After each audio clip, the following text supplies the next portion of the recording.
Welcome, everyone. This is the final night, guys. 3 nights.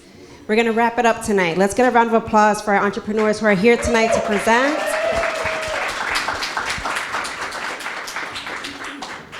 Thank you, thank you. So for the ones that don't know, this is the team. I'm Jay Melendez. I'm the program manager here in the Pioneer Valley. And then we have Tessa Murphy-Rumboletti. She's the executive director. She focuses on the fundraising for a nonprofit. And then we have Maria Moreno, who is a program coordinator. And she does all things for us and makes things run smoothly. So who is EforAll? EforAll is a nonprofit organization that supports entrepreneurs in the early stages of starting a business.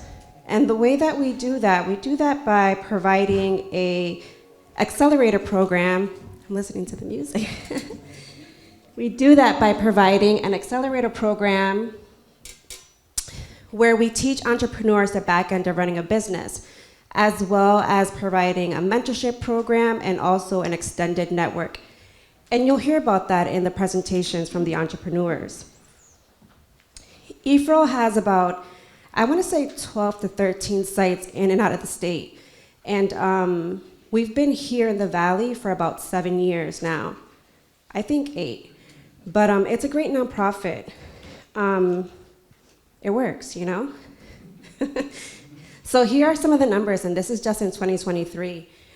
Just in 2023, we've had over 140 businesses get started by our program.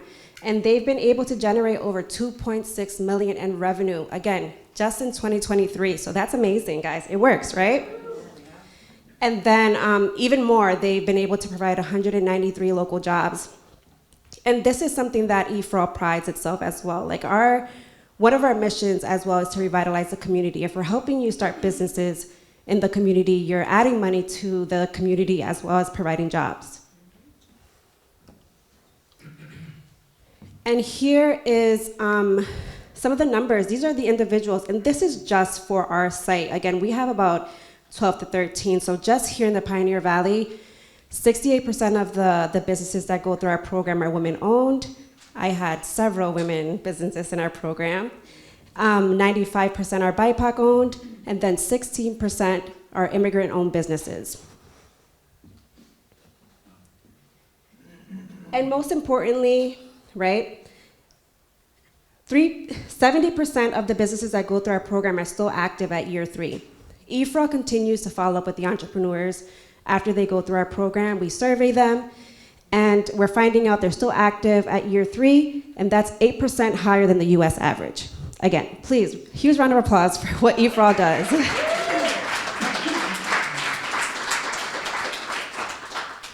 We're a nonprofit. How do we keep things going? These are our partners. This is who keeps us running. We rely on about 200 to 300 volunteers per year. Our judges are our volunteers, our mentors, our specialists, and these are the people that make it happen. Santander Bank, People's Bank, MGCC, Bank ESB, Community Foundation, Liberty Bank, Davis Foundation, the Beverage Foundation, as well as the City of Holyoke. Thank you. For our Accelerator, it takes a lot. Our program, there's so many hands in the pot, it takes a village to do what we do. Without our mentors, our specialists, our interviewers, readers, judges, our advisory board, we wouldn't be able to be here. So huge round of applause to all of our volunteers that help make this happen.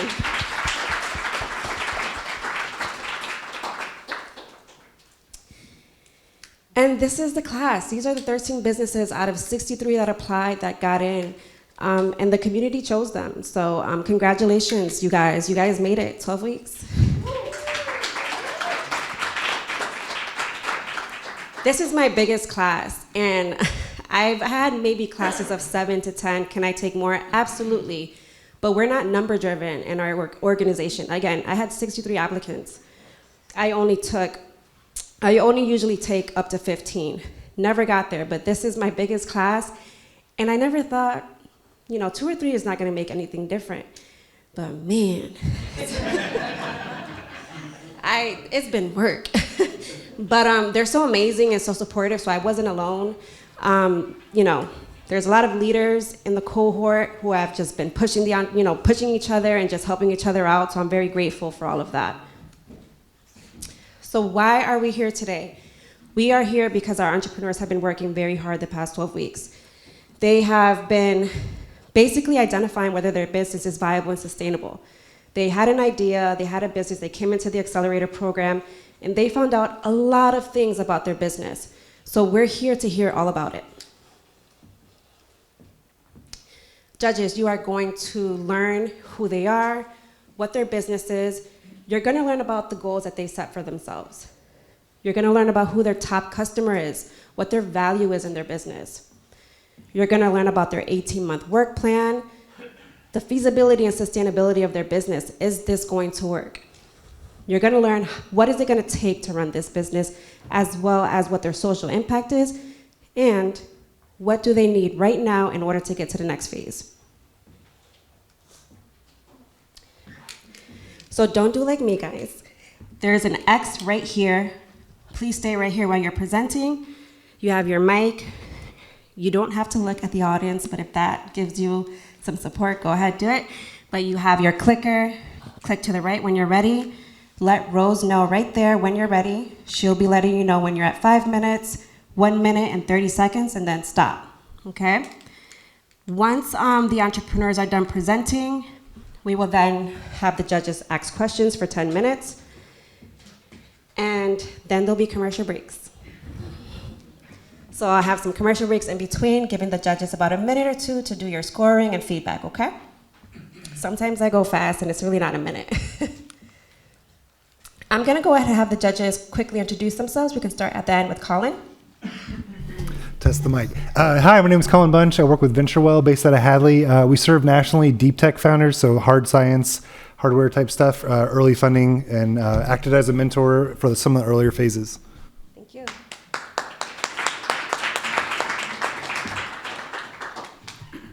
Hi, everybody. Joe Williams. I'm a commercial lender at Bank ESB. Been in banking for 15 years and recently got kind of on board with EforAll and really excited to be here tonight. Thank you. Good evening, everybody. My name is Amy Jamrog. I am a financial advisor, and I own a financial planning practice here in Holyoke, where I have been for 28 years in business. Good afternoon, everybody. I'm Jerry Jeffrion. I own GG's Custom Metals and GG Inks in South Hadley, and I might be way out of my element here. Ed Brown, president of New York Sound in Motion. We're a video production company in Springfield. Been in the business for about 35 years and as an entrepreneur for about 24 years.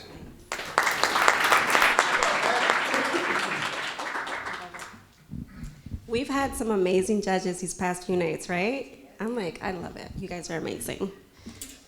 All right, so who's ready? You guys are ready to hear some presentations? All right. So let's get it started. First up is Lori. This one to go forward? Yes. Okay. All right. Let Rose know when you're ready. Okay. Okay, ready? Hello, my name is Lori Dethloff, and the business that I have built in this program is Artish. Tagline, creative play for adults. Artish provides products and events designed to stimulate creative thinking, but in a totally cool way. Okay? I want to start by defining creative play. Creative play is any activity that lets you use your imagination, make things with your hands, and express yourself freely without worrying about rules or perfections. And what could be cooler than cutting up pretty papers and gluing them into even prettier pictures like this? Or this guy. Okay. So I applied for the EforAll program with just a business name and an idea. And that idea became my first product. And that is a maker kit. That is a self-contained outlet for creative play. It is made of professional quality materials that have been hand-selected to ensure an aesthetically pleasing end result. Using the materials, the user will cut, tear, and adhere at least 2 projects over the course of several hours. So the customer is getting an experience and a product. Now, who is the customer? Well, first we need to decide who is the market for products of this kind. And the market would be teens and adults seeking materials or opportunity to engage in a making activity that allows for creativity and self-expression, but requires no pre-learned skill or knowledge. So what does Artish propose? Artish provides opportunities for creative play for those who don't know where to start. We offer easy-to-use, curated maker kits that end in a frame-worthy result. Now, I have spoken to many people over the last 3 months about creative play and what I was trying to do with Artish. And there is definitely an interest in products of this type across all demographics. But I need to find the customer who is willing to buy this product, okay? And for that, I created a customer avatar for my top segment. Once I had done this, it allowed me to determine where I could best find and engage my customers. So my best way to access my top segment will be by packaging and selling my kits in 3 different ways. First, I will sell them in person, and I will do that by selling individual kits. Next, I will sell online packs of 12 kits. Finally, I will offer make and take events. These will be hosted by local businesses. And how will Artish contribute to the greater good? Now, it's important to understand I have no intentions of being a one-product company. I am just really focused on these kits right now because they are unique and there is a definite interest in them. I think people are really interested in them because I have created a product that is different things for different people. I've presented the kits here tonight as a leisure activity, best consumed perhaps in the company of other people. But that's not where I started. My goal was to make art and art making accessible and affordable for and to everyone, okay? So yes, these can be used as a tool to assist people to engage and connect as a group. But they can also be a really effective tool for people who need to quiet the noise in their heads. I believe the greatest value for these kits will be as part of or adjacent to therapeutic and wellness programs, okay? But finally, and in time, my make and take events will bring customers to new businesses. All right, and now I'm going to switch gears and we're going to start talking about goals. So once I knew I was going to move forward with these kits, I had a lot of work to do in a very short period of time. Okay, my first goal was to have a marketing style guide completed by March 11th. My second goal, to have financial infrastructure in place and a vending strategy determined by March 31st. Finally, my third goal, to have my kits finalized. That meant all decisions made and the first kits built so I could deliver them to my dentist on March 31st. And I did that. So basically, I was looking to build a business from the ground up and develop a product in less than 3 months. And I did that. Now I'm going to talk about financials. So this all started as a hobby. I paint papers. That is how I quiet the noise in my head. For me, it's a process. It's not about the end result. But I end up with a lot of painted papers. And they're absolutely lovely. I started by wanting to digitize them, to use them in licensing and for surface pattern design. But that still left me with the original papers. And that's when I came up with this idea.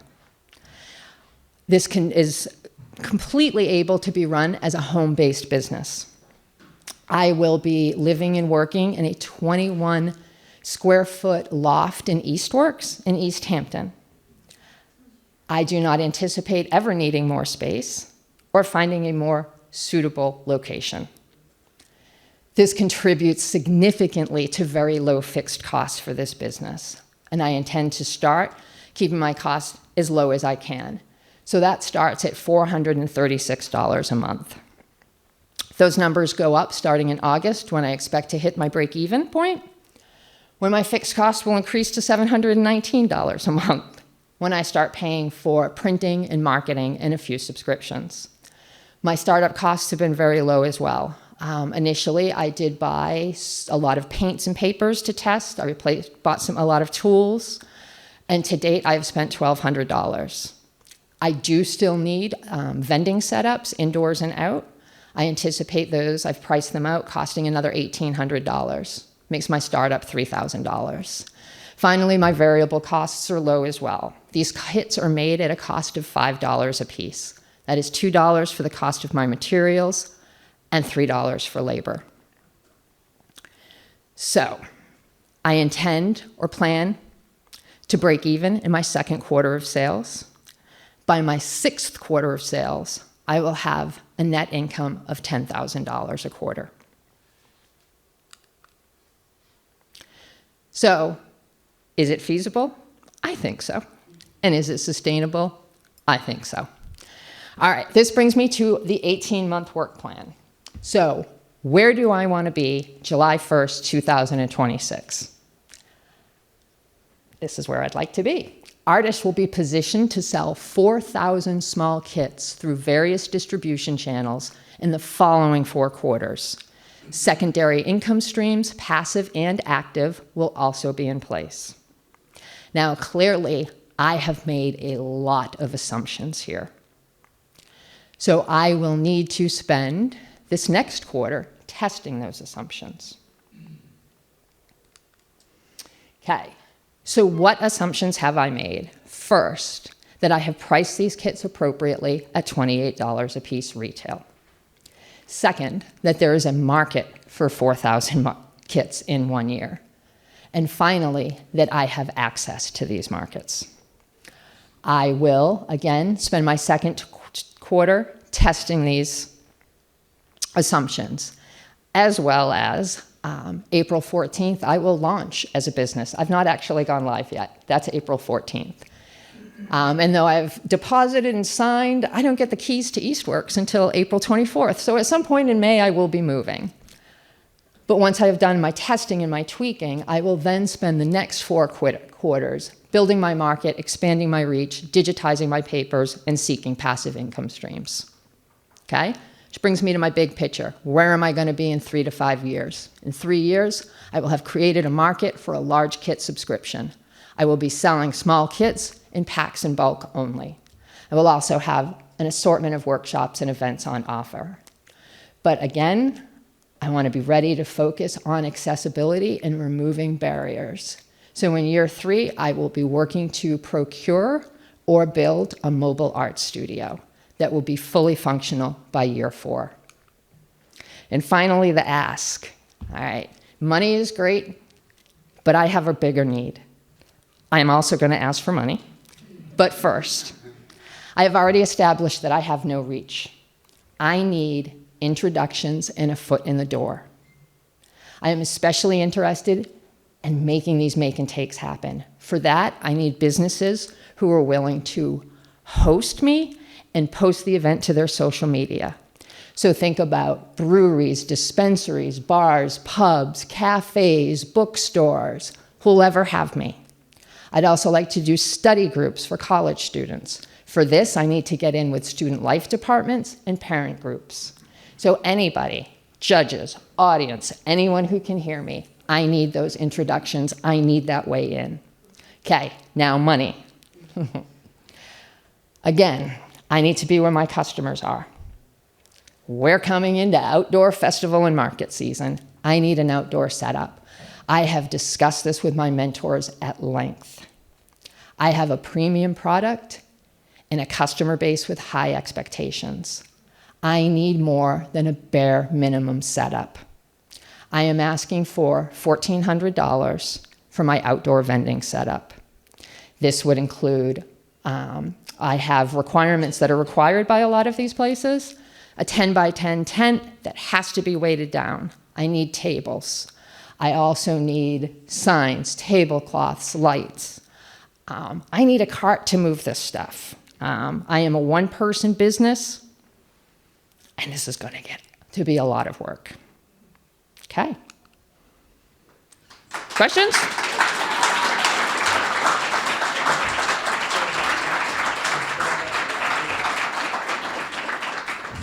Thank you. Judges, you can go ahead and start asking questions. What's actually in the kit? The kit contains printed papers. Okay. So the kit, the small kit, is 9 by 6.5. That size makes it accessible for people. Okay. And in it, there are the substrates, or that's the base, which you would glue your pieces of paper on. There are 2 of those. They're actually 140-pound watercolor paper. Then there's also enough papers. These are artist papers, drawing papers, rice papers that have been painted with acrylic paints. There's enough to cover those surfaces completely twice, so more than you need. Then the adhesive, as well as a sheet of waxed paper that allows you to varnish the paper on so that you don't get it on your hands. So if someone's doing the project, what does the person need besides what's in the kit? Their imagination. That's it. And if they'd rather cut than tear, a pair of scissors. That was the idea. Self-contained, everything they need. You can add to this kit and make it multimedia. I mean, if you've got your kids' crayons, some markers, some paint, whatever you need. And then that just makes it a whole new thing. You're welcome. Lori, I got a question. Have you ever considered, as part of your business, catering to physical therapy, like New England Orthopedics, people who have had hand trauma, and maybe propose what you're doing to them to facilitate physical therapy in hands? That is an excellent idea. That is an excellent idea. Honestly, this has all happened so quickly, you cannot imagine. You know, the idea was in my head. I applied in August. I expected when this program was over, I was going to get myself a part-time job and then spend my weekends at craft fairs, like maybe getting people to take 5 of these things at half the price I'm currently offering them. So I'm still catching up with the possibilities, but I love that idea. As a follow-up, I do have a brewery that I could introduce you to. I work part-time at the Drunken Rabbit in South Hadley, so. Okay, thank you very much.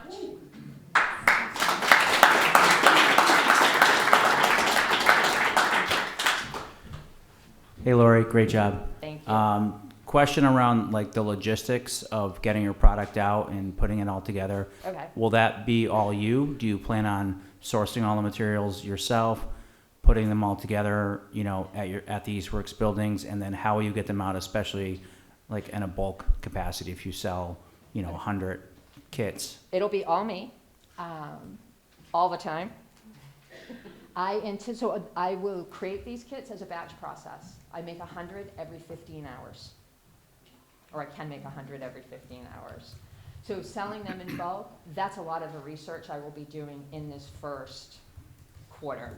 I'm very interested in learning more about municipal, state, and federal contracts. Love the idea of getting these into prisons. So I have a lot of research to do in that way. Still have to figure that out. I did at some point in the program, I had a sit down when we were doing forecasting revenues, our spreadsheets.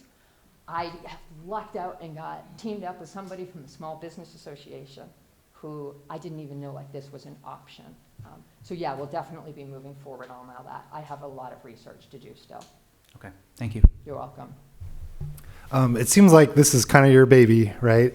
And I think to their point, if you got some sales, or like in the age of TikTok, one retired person doing this in their, you know, in a nursing home or something could take off. What's the most important part for you to be in the business? Is it making like the paper for 15 hours so it's like the right aesthetic?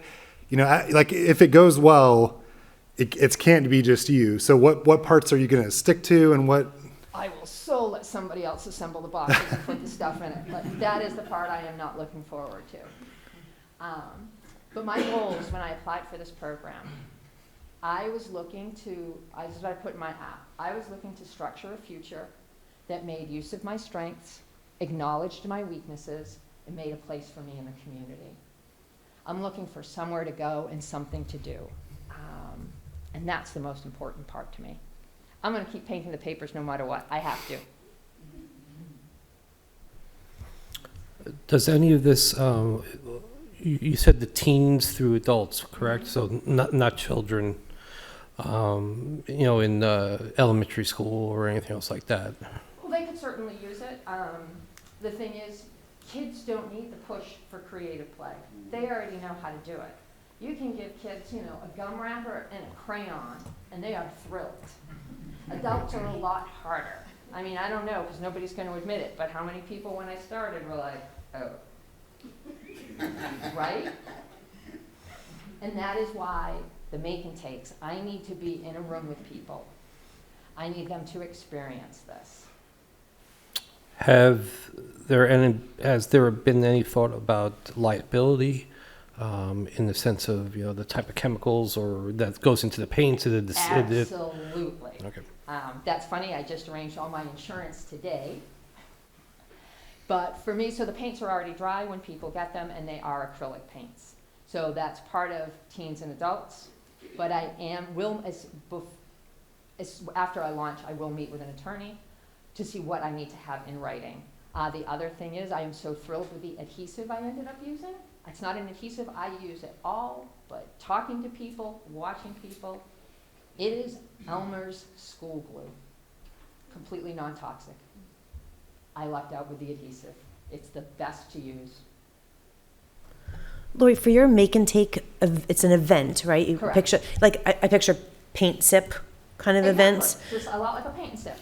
But do you have to be the facilitator, or is it something where I can get a dozen friends together and we can just do it, or does it need instruction? It does not need a facilitator. You would just buy my pack online. Got it. The make and takes will actually, so the kit is $28, the make and take is $38. $28 for the kit, $10 for my time. And again, I still have a lot of decisions to make.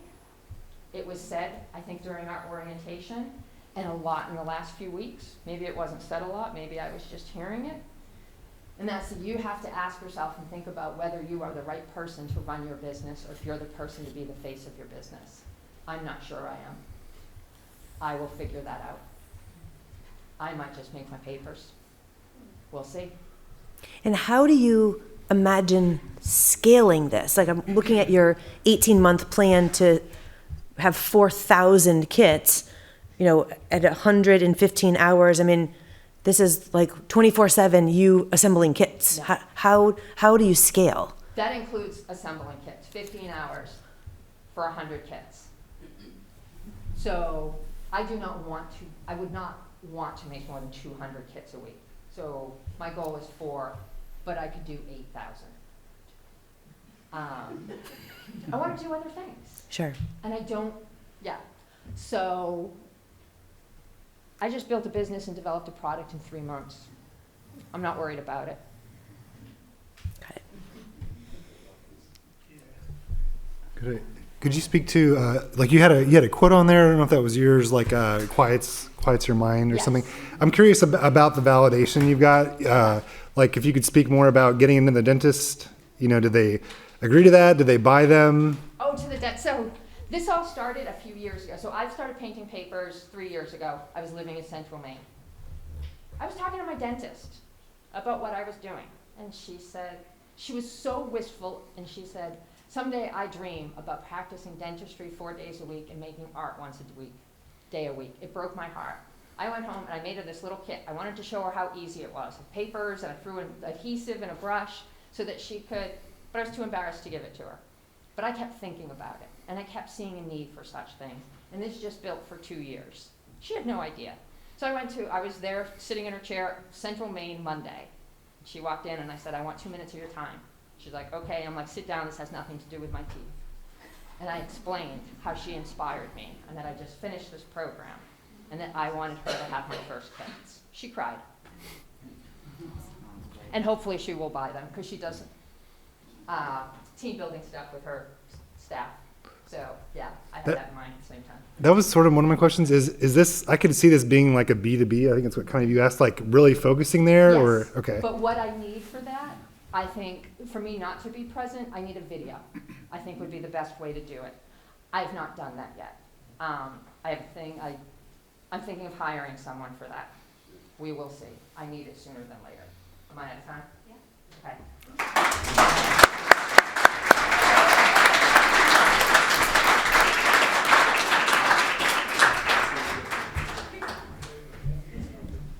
That was intense, right?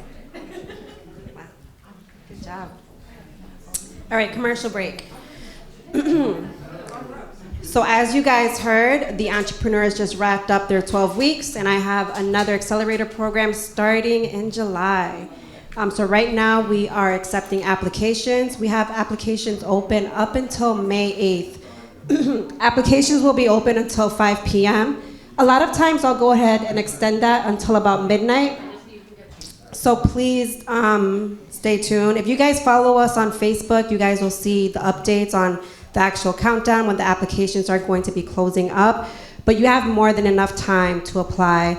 I mean, the program is great. It's nonprofit. I mean, you don't have to pay to go through this program. The majority of the classes are virtual. I think about, I want to say about 4 or 5 out of 24 are virtual, and the rest are in person. Did I say that right? About 4 or 5 are in person, and the rest are virtual, yes. All right, judges, are you guys ready? All right, perfect. So up next is Emily. I'm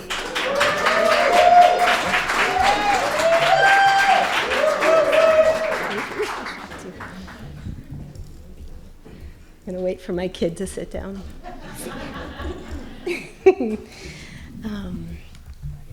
Hi, I'm Emily. I like to eat good food, and I like to feed good people. And that's why I started Meals for Mama. Meals for Mama is a postpartum meal delivery service. I make healing, comforting, nurturing food for parents in the first few weeks after having a baby. When I came to this program, I had been a personal chef for a bunch of people with dietary restrictions, and I thought that I was going to be a personal postpartum chef. I had just finished a training to learn about what a postpartum person needs. And I quickly learned through working with my mentors and working with all the teachers that taught all the different sessions that was not scalable. I think my husband may have said that at some point, but I didn't really listen to him. It was everybody else that I listened to. So that was a big, big change. I wanted to give up, I wanted to quit, but I didn't. And so I pivoted to make it a meal delivery service rather than going into the homes of people to cook for them. So my goals changed throughout the program, but there are 2 goals that I had that I was able to maintain, and that were, I hit those goals, and it feels really good. I came up with 3 different packages to offer people, and I have set menus each week, so the menu changes, but the foundation remains the same each week, which will help me keep my prices the same. And then, like most small business owners, I obviously wear many hats, and so I am someone who, if I have lots of things to do, I try to do them all at once, and I have learned that that doesn't work. So coming up with a weekly work schedule was really, really important for me, so knowing which days I will be in the kitchen, which days I'm prepping, which days are my admin days or my social media days, so I was able to do both of those and have those set. And then I came up with a 6-month SMART goal plan. Hopefully I will have 6 new customers by June. I just got 2 this week, so I'm on my way, which is super exciting. Kitchen efficiency.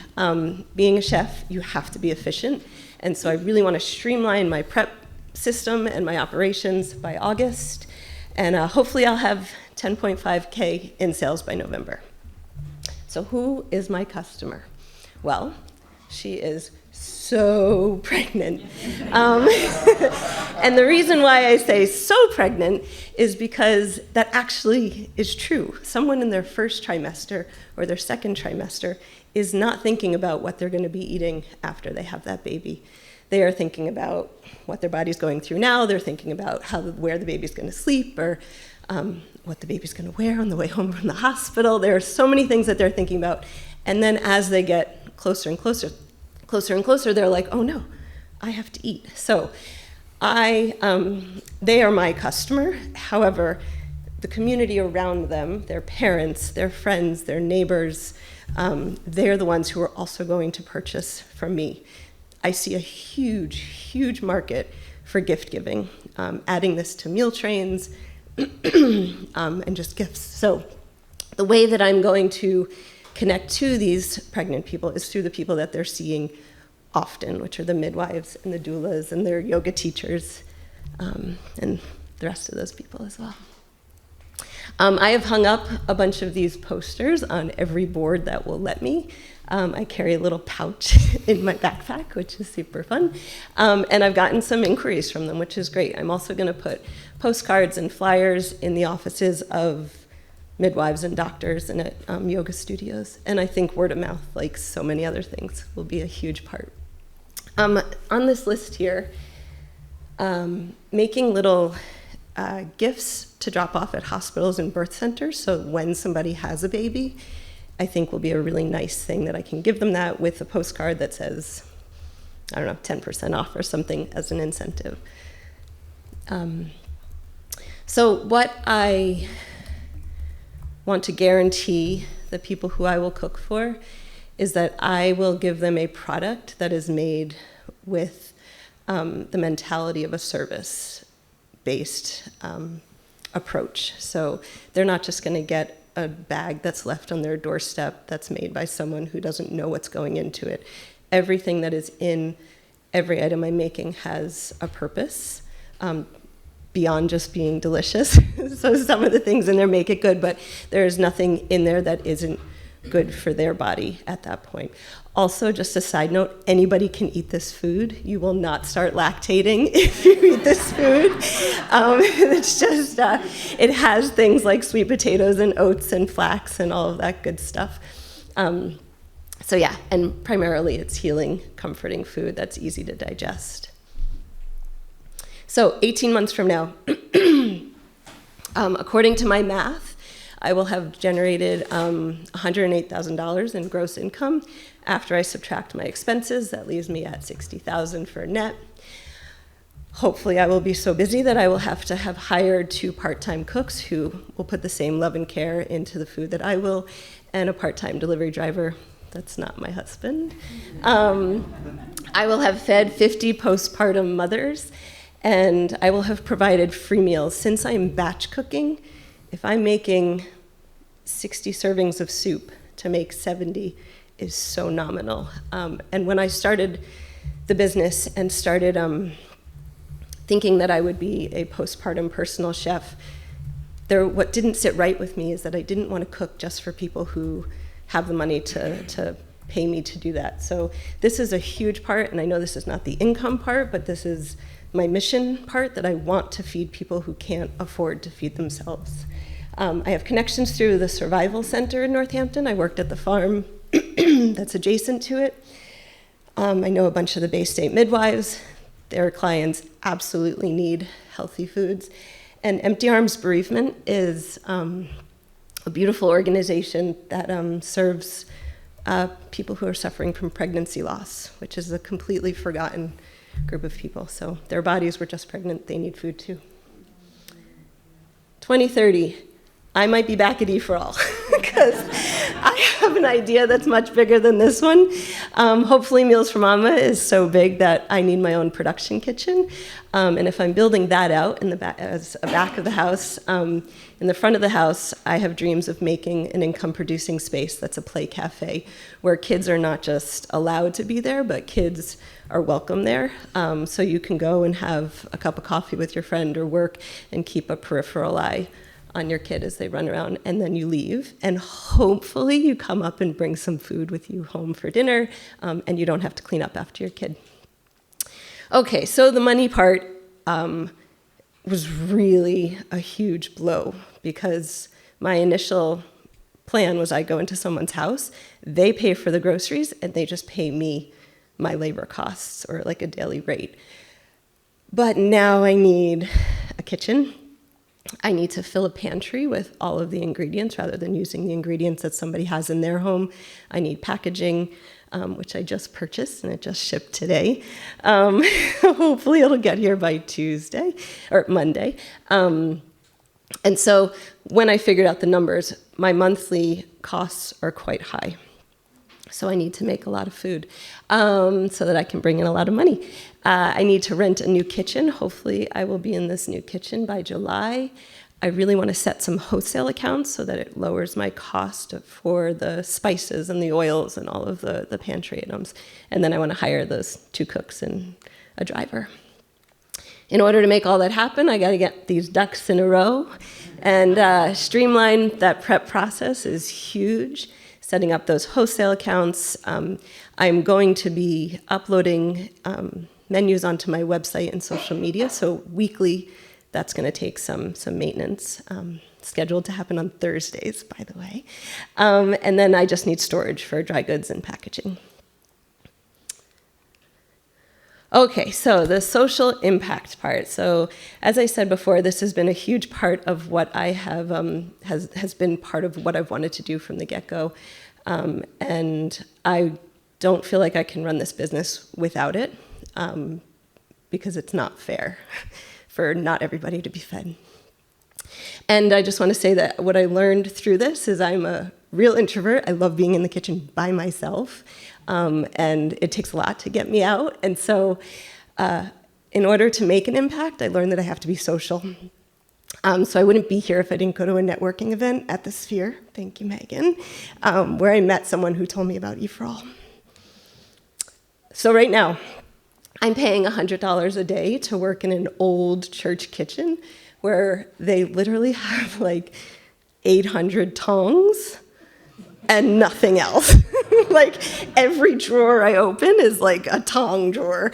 So I have to bring, which I'm used to bringing a lot of stuff, but I really have to bring my own pots, my own pans, all of my utensils. And so I have found a new kitchen that has recently been renovated, and they have high quality stoves and ovens, and more than just tongs. So, but it's gonna cost me more to work there. So my ask is money towards rent, which is my biggest expense. And that's Meals for Mama.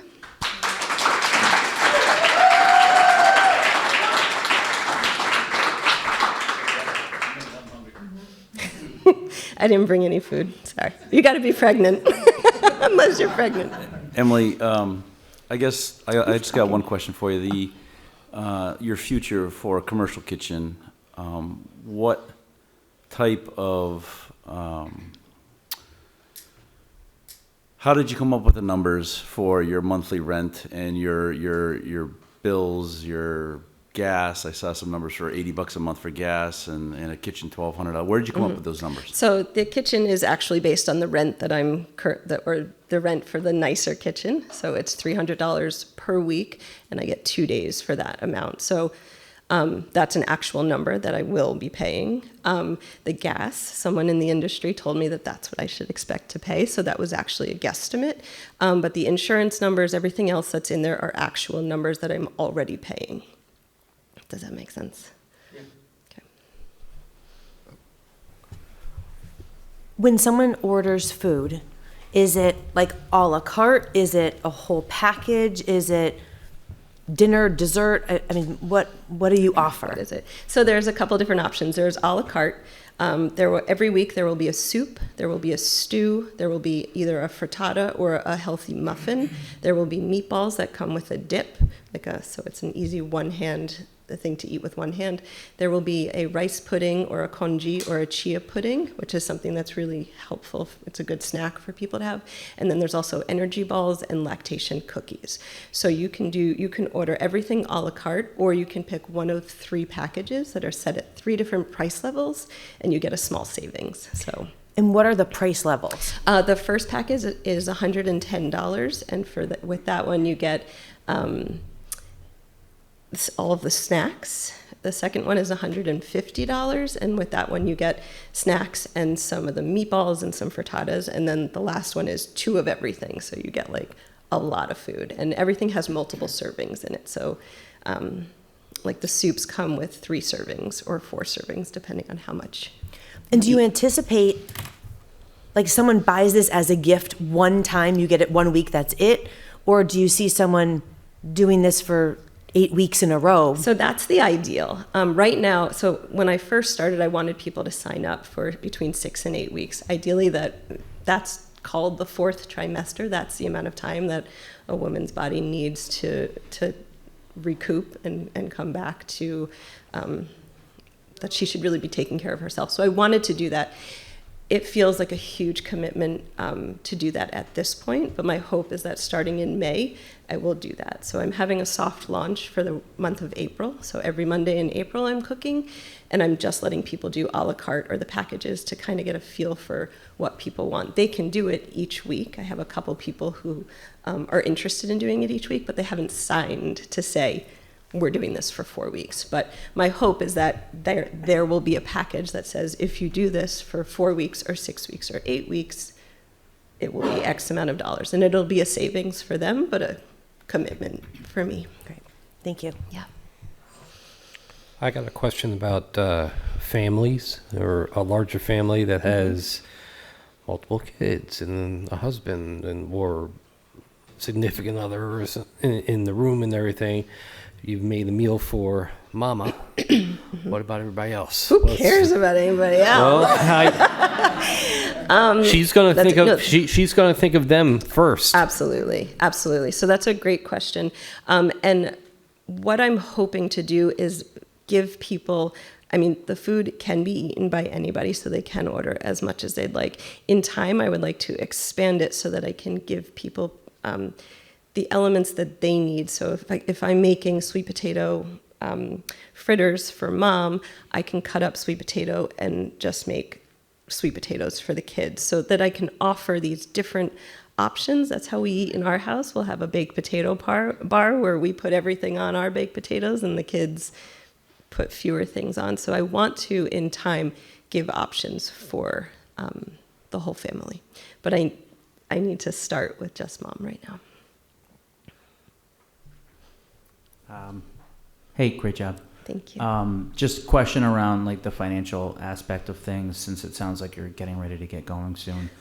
Do you have like a mechanism to start tracking your revenues and your expenses, just to give yourself a better understanding of whether or not you're profitable, and whether or not you need to pivot your pricing based on the cost of food, obviously going up and down a lot. So just want to understand how you plan on doing that. I do. My driver is also my financial advisor.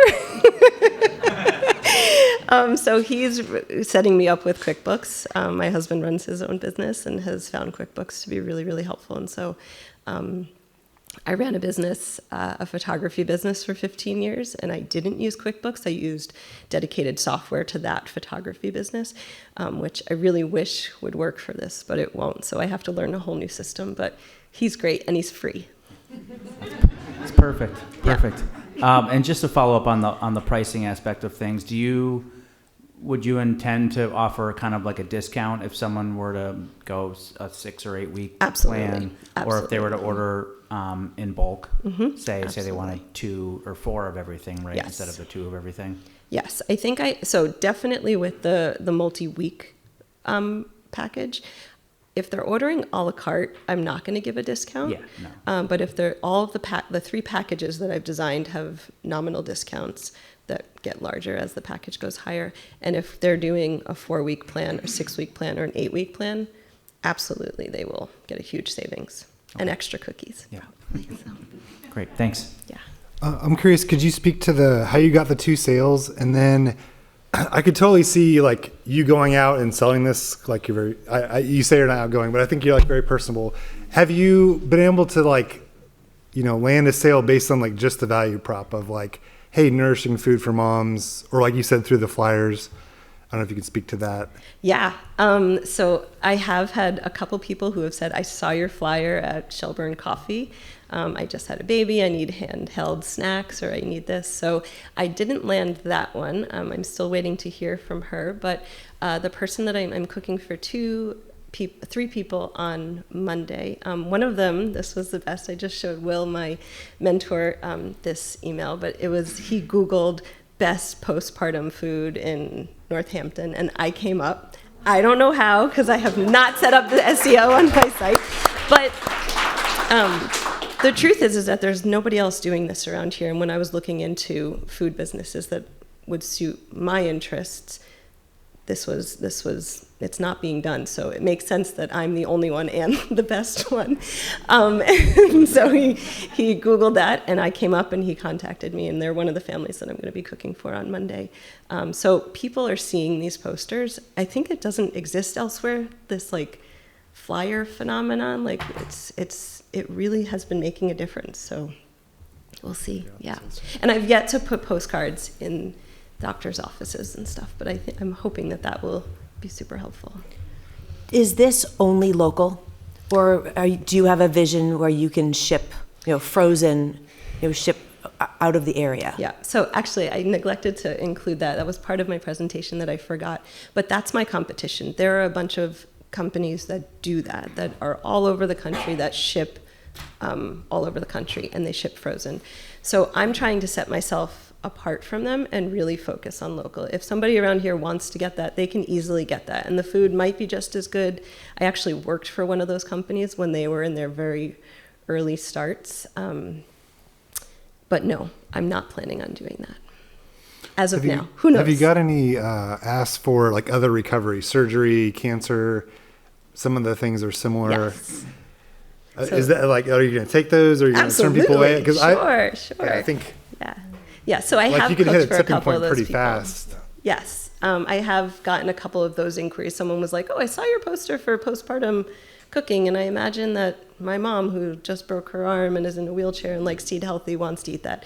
And absolutely. I actually did some personal chefing for her. She didn't want me in her home because she was COVID conscious. So I cooked in my kitchen for her, in my commercial kitchen, and delivered her food. So absolutely. This food is really for anybody who wants to eat food that's healthy. Just a question around like your target time frame to like complete a meal. Mm-hmm. Do you have like a specific time frame? Because obviously cooking takes a little bit of time, and you certainly want to be conscious of whatever types of meal that you choose. And you're cooking like one day a week, or is that what it? Yeah. So do you have any like particular types of foods or like a time frame that you want to make sure you stay within so you can still service all your customers? Yes. So in the postpartum training that I did, we really broke down how many different types of foods we can cook at a certain time. So I can do 2 soups on the stove while I have something in the oven, while I'm also making chia pudding, which is raw, and energy balls, which are raw. So there's 2 things that go in the oven, 2 things on the stove, and 2 things that don't need to go on either. Yeah, thank you.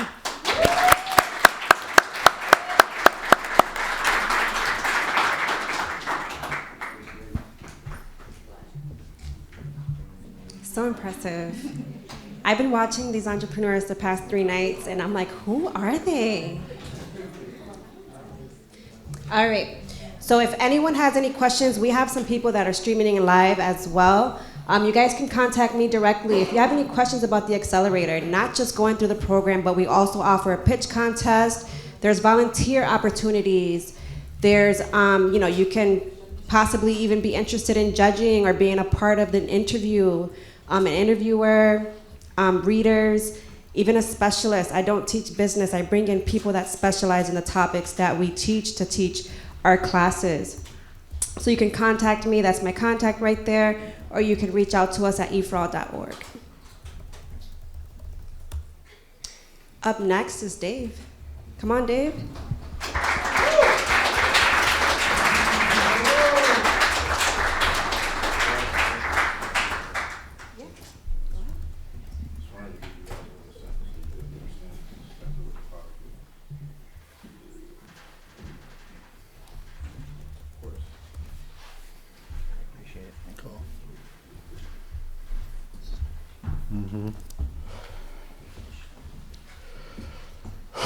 All right.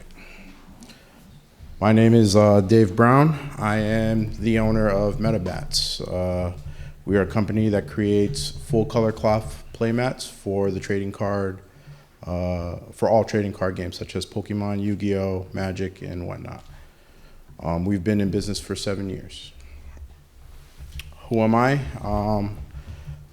First off, I am a father, a husband,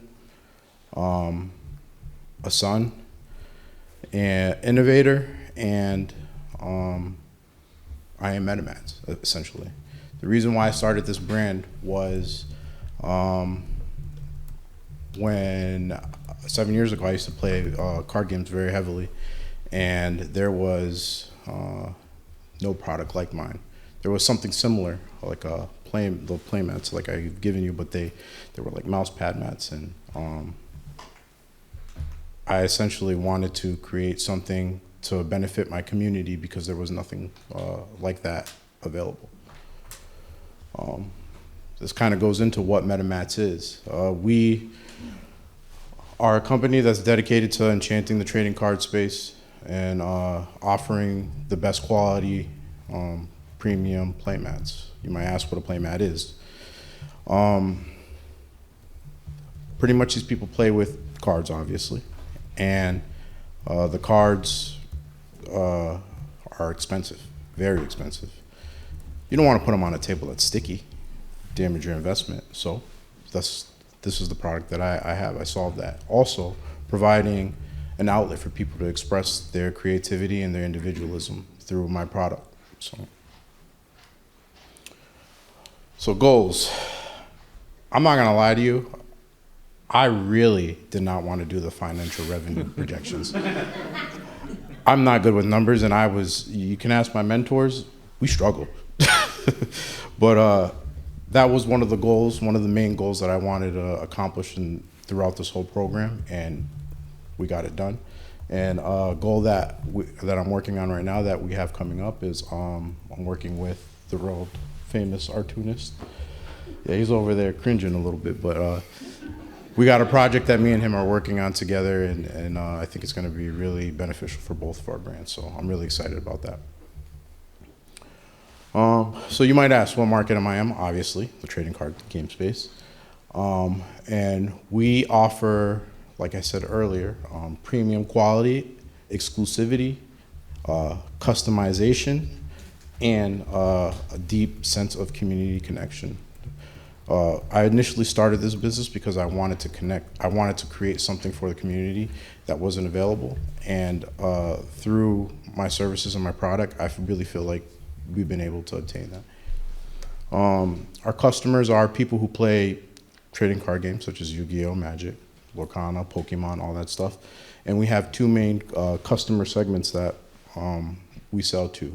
The main one that I've been focusing on for the longest time is pretty much our TCG enthusiasts, which are people who want to create, who want to have a custom mat mostly, and be able to provide and express their individualism and their passion through our product.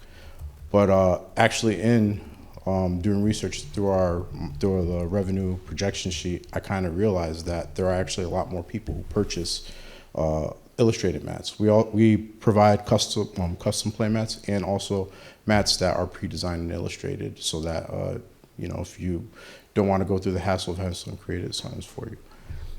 We reach most of our customers through our website, which we mainly sell on, Facebook, YouTube. We use influencers, TikTok and Instagram.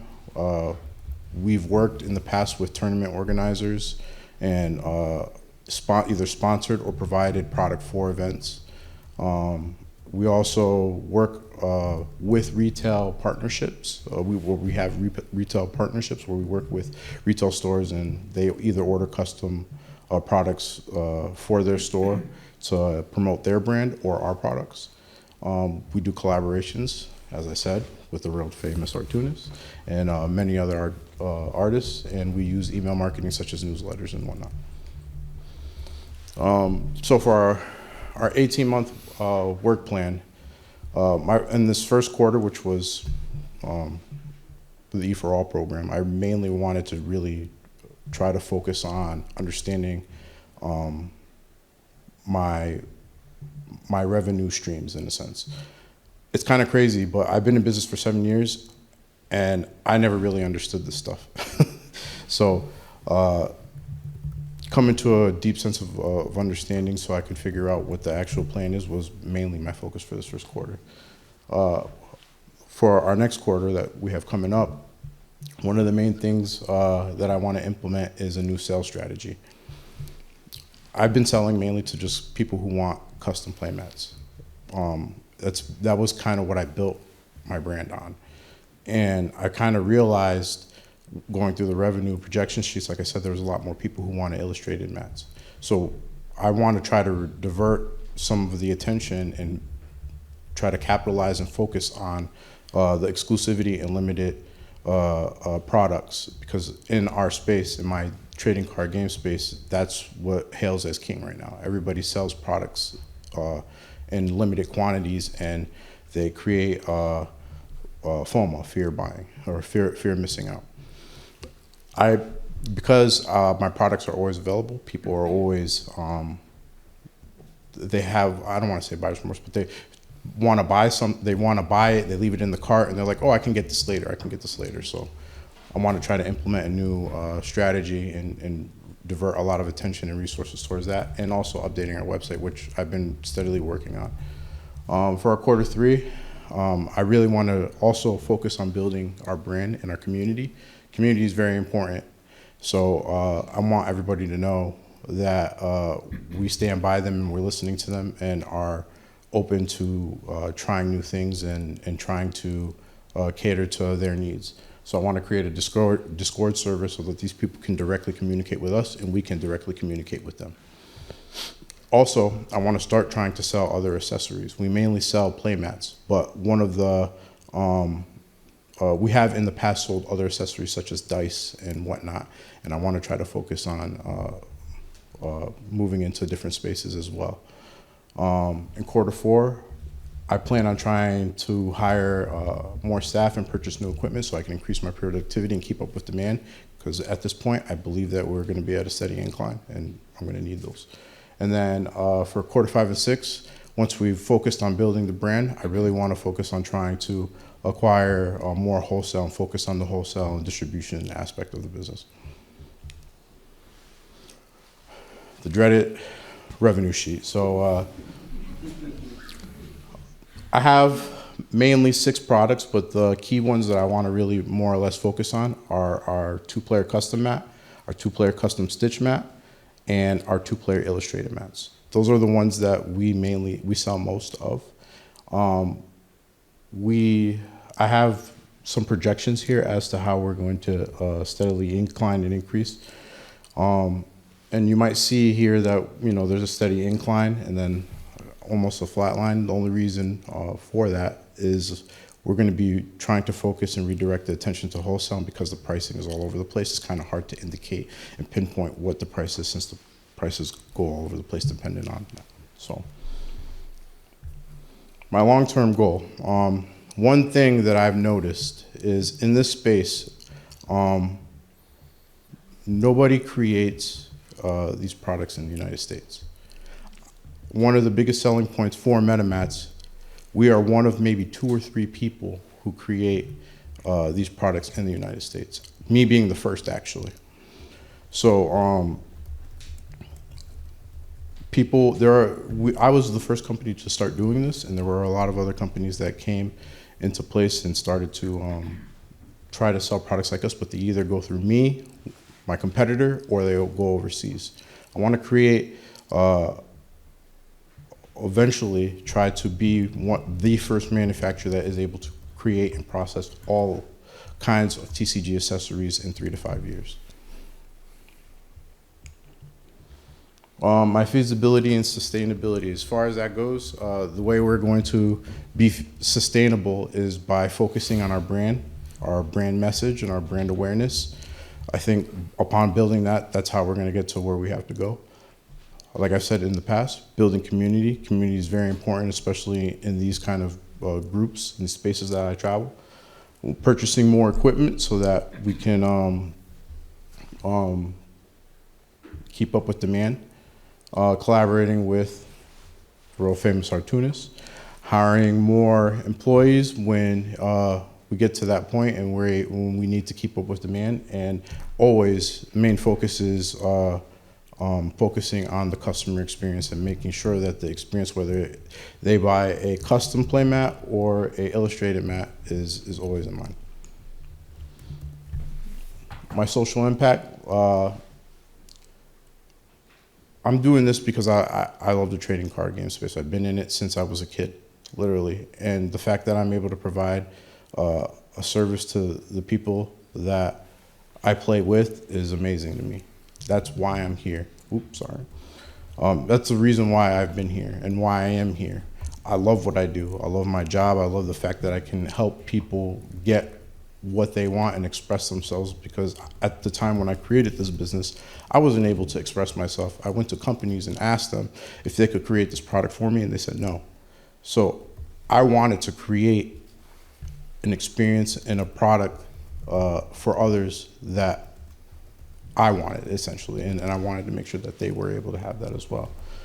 We're also going to be, one of the main things that I want to focus on in the near future to kind of give back is I realize that there's a lot of programs that, like in libraries and whatnot, that have like a TCG day or something like that, and I want to be able to give back and donate mats to them so that the children and people have accessibility to the product and are able to play without having to worry about damaging their cards and whatnot.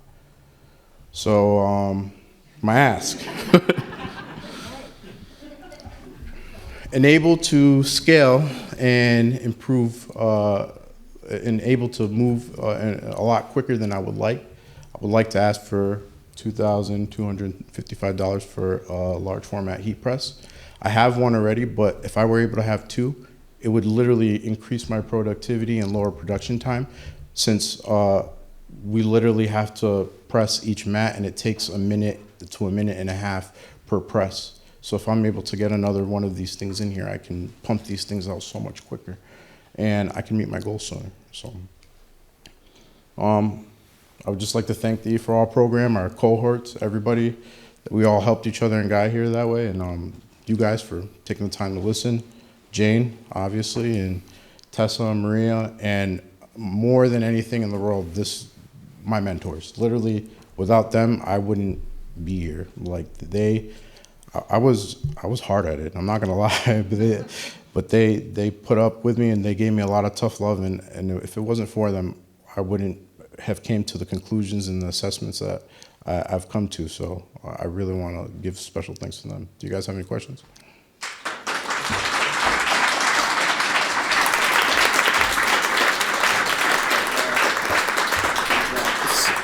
So, are these images part of the games or this self-expression? Where these images come from? So, some of the images come if you're ordering a custom mat. The way that we provide our service is they send us the images that they would like. We're not just making a custom mat. We're actually helping them design their mat as well and putting the vision together. So they'll come to us with the images and any ideas of how to put it, how they would like it. We would send them a proof as to what they're telling us. And if they approve of it, we print it, send it to them. If not, we try to make the arrangements and whatnot. But we also offer illustrated mats where we commission artists to create images based on different card games or different themes and whatnot. And that's what one of those things are. So the follow-up to this, and I'm sure you've been thinking about, is what about the licensing of those images? So that's a big part of what I want to try to approach in that 3 to 5 year goal. When I start to build that sense of community, branding, and recognition, I really want to try to start going after licensing and whatnot. Right now, it's kind of technically a legal gray area. It's a lot of the companies don't really mind it because it's almost like you're promoting their brand as well. But when it gets to that when it gets to that scale, and I've had talks with some of these people, so that I only say that because of me. I've worked with like the actual official Pokemon brand and created official licensed product for them and whatnot. So I have a general understanding of how it is, but you're right. When you get to that larger scale, you do definitely have to approach those grounds that way. So. Have you worked with anyone like on, I don't know, like the battle standards in Connecticut to like order 20 of them for their place? Or? Oh yeah, of course. So that's honestly where we get a good portion of our business. We do work with retailers like hobby stores and whatnot. A lot of the time they'll order mats that are custom with their logo and all that stuff on there, and we do facilitate and do that stuff. But I kind of want to, I don't want to turn, because all money is good money. I'm not trying to turn it away, but at the same time, I do want to focus on building the brand and actual customer to sell to the consumer. So.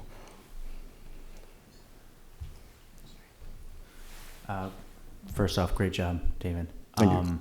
Just a question around the market itself. I don't really know enough about the playing card industry. Do you feel like there's enough demand for something like this, especially in this area, or do you foresee yourself, maybe having to travel a little bit in order to build your brand up, whether it's going out to Boston or larger markets or things like that? What's your thought on geographically how you're going to market this to make it sustainable for you? I'm so happy that you asked me that, actually. So when I started this business, it was just starting to get a lot of traction. As of 2024, it has grown to be a $9 billion industry. There is a lot of people that are interested in playing card games, whether it be for collectible purposes and resell, actually playing the game, or whatever other reason there may be. But there's a lot of attention and traction coming to these spaces right now. So I actually have in the past, that's kind of how I built my business to get back to what you were saying, was in the first couple of years, I used to travel all over the country. There were these things called YCSs, which are Yu-Gi-Oh! Championship tournaments. And there's anywhere from 2,000 to 5,000 people that attend it. I would literally go there with a duffel bag full of 50 to 60 mats. I would go to every single table, drop my duffel bag down, open it up and say, hey, have you heard of MetaMats? Da, da, da, da. And I made sure that I would go there and give every person my spiel until I sold out of every product. I did that for 2 years. So I did do the traveling, I did do the work. It is there. There's a lot of interest in this space. Is this your job? Oh yes, this is, I was doing this for the first 3 or 4 years. I was working part-time, and then I would work till 2 in the morning and do it again. But when COVID hit and everything, unfortunately I lost my job, and this has literally been the sole source of income for me and my family. So I just want to acknowledge your courage to have done this for years and then pause and go back and understand financials and really create a business that's sustainable. It takes a lot, especially for an entrepreneur, to put your ego aside and learn something new. So just congratulations on that. I don't know anything about this industry. So my question is, if someone's an enthusiast and buys a mat, do they buy one mat and that's it? Does someone have multiple mats that they would buy? Yeah, so believe it or not, I would say 25 to 30% of our customer base are repeat customers. So when we release new things, they either purchase some of our illustrated mats, or just people generally want to express themselves with the newest trend or deck that's out right now. So a lot of people continually come back and purchase new things and follow what we're doing to an extent. So, yeah. And I saw your pricing was $70 to $90 for these custom mats. What does it cost you to make them? Of course. So this is a big part of the reason why I've been able to sustain over the years. I have a very crazy profit margin. It costs me $10 to make a 2-player mat, and I sell them for $60 to $70. Good and job. then 1-player mats, they generally cost us $650 or $750. I'm sorry, I can't remember off the top of my head, but we sell them for $45. So I don't sell a whole mess of them at the moment, but that's one thing that I'm really focused on trying to drive up so that we can do more things. That kind of goes into why I want to do the accessories. If I'm able to roll this over and snowball, I can very easily get into these other avenues and spaces. Great work. Thank you. Does that include the time of the artists? Yes. So the artist is honestly one of our bigger expenses that we have.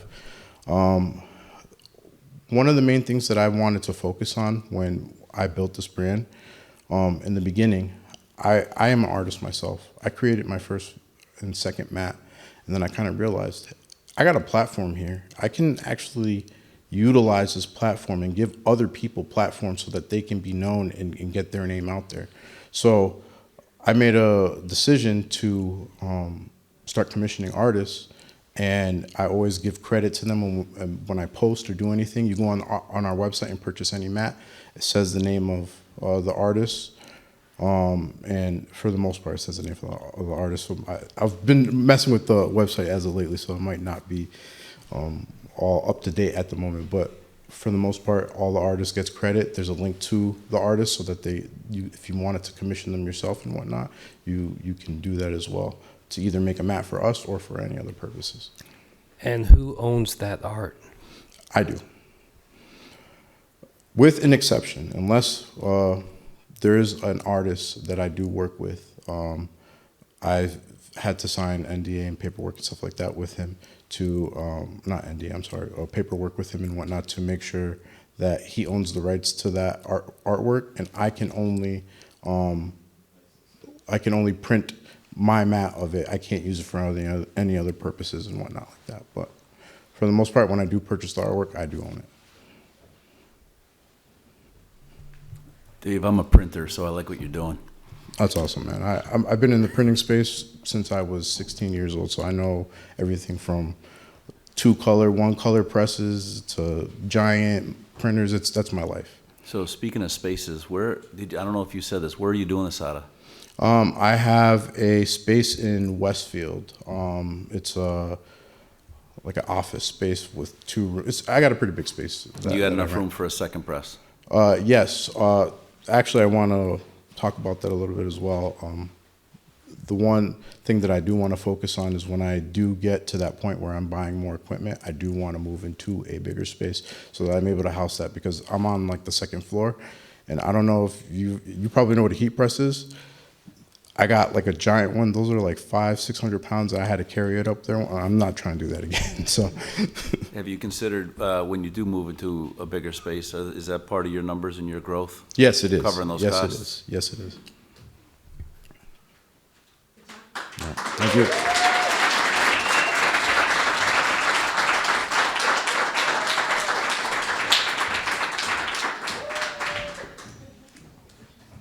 I'm so proud. Like, yeah, I have no idea. I am so proud. You guys are showing out. It's crazy. Crazy, crazy. So everything that you guys see me doing here in our entrepreneurs, we also do and provide this program in Spanish. We have an individual, well, my teammate, her name is Cata, and she runs the Spanish program. It's called Para Todos. And she actually has a showcase and celebration. So if you guys are looking to networking is very important, and you guys have individuals who speak Spanish, have them attend her showcase and celebration so they can meet some entrepreneurs. She also has an event. She doesn't host pitch contests like I do, but she has an event where she invites entrepreneurs to come out and learn some tips on pitching, as well as networking with other Spanish-speaking individuals. And she also has an Accelerator program that's going to be starting in July. Hi, Bianca. Hello. Hi, Don. So May 8th is a deadline for both English and Spanish. So again, if you guys know any Spanish-speaking entrepreneurs who are interested and they're inspired, send them over to us and we can get them started, okay? Jamillah.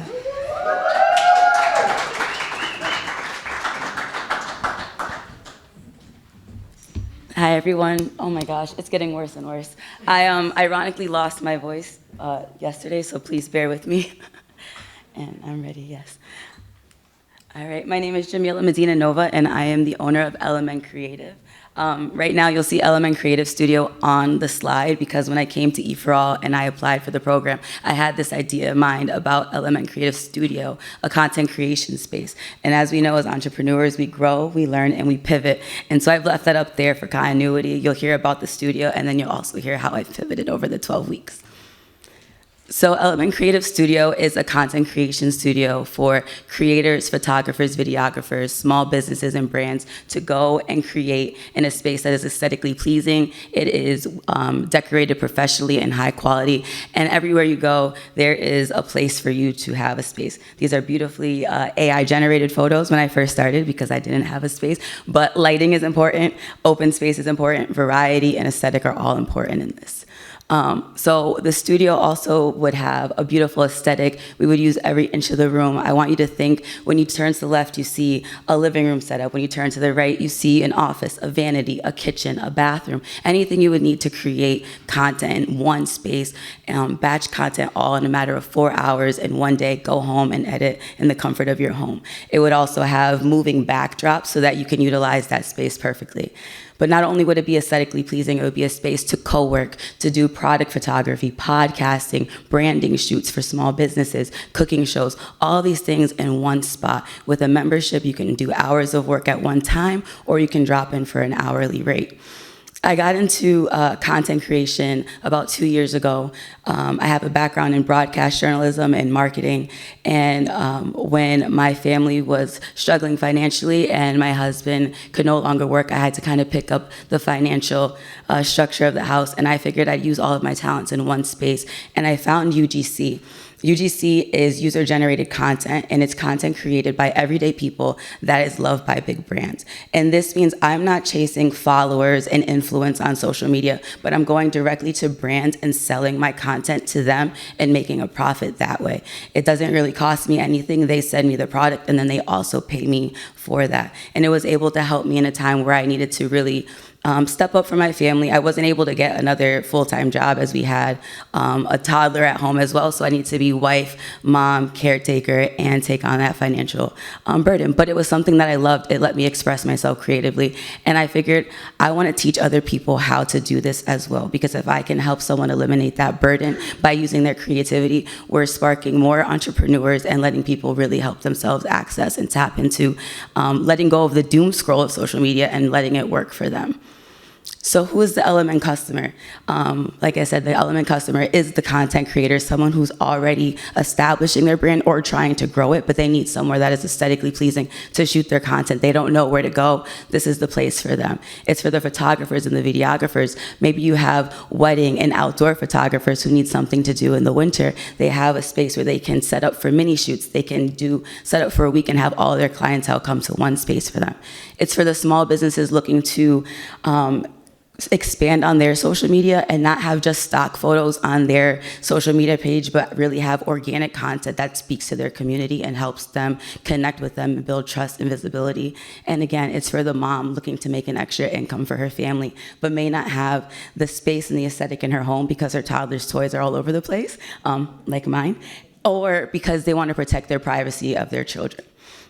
This also talks about our value proposition and how we eliminate some of the issues that they might find. When it came to this program, I had a few goals to start. I wanted to register my business, which I did successfully do. I registered with Springfield as Element Creative. I wanted to launch my social media, hold myself accountable to posting consistently and growing my following. My goal was to hit 50 followers, and I've exceeded that and reached about 220 as of today. Posting organic content and editing that shows fun edits and things that people can do to be creative on their social media. I also wanted to look at locations, and this is where kind of the mindset shifted a little bit, because when you look at locations, no one's really just want to hand you a space and a lease. So I wanted to get creative. I did give some pushback, but the pivot was essential, about finding places that would allow me to work for free, like Holyoke Media, or work in a co-working space like the Sphere in Northampton. So this is where the pivot came around for me. That's the pivot. We started with the one idea of Element Creative Studio, and it blossomed into something beautiful, which became Element Creative Workshops, an ebook, workbook, and the consulting. So we'll get a little bit into that. One of the ideas for workshops that I have that is very limited on putting the actual funds into, that I can start almost right away, is a concept that I have called content and cocktails, or content and coffee. Think of a paint and sip where you select the type of edit you want to do, a transition that you want to learn, or something fun on social media that you want to do. You select that date with a group of friends, come out to a workshop, and I'll work with you one-on-one to learn that edit, and by the time you leave, you have a perfectly curated piece of content that you can post on your social media. You would select the date that you want to go based on what you learn. I'll tell you what you need to bring, but usually it's you, a good attitude, and your phone, and I'll help you along the way.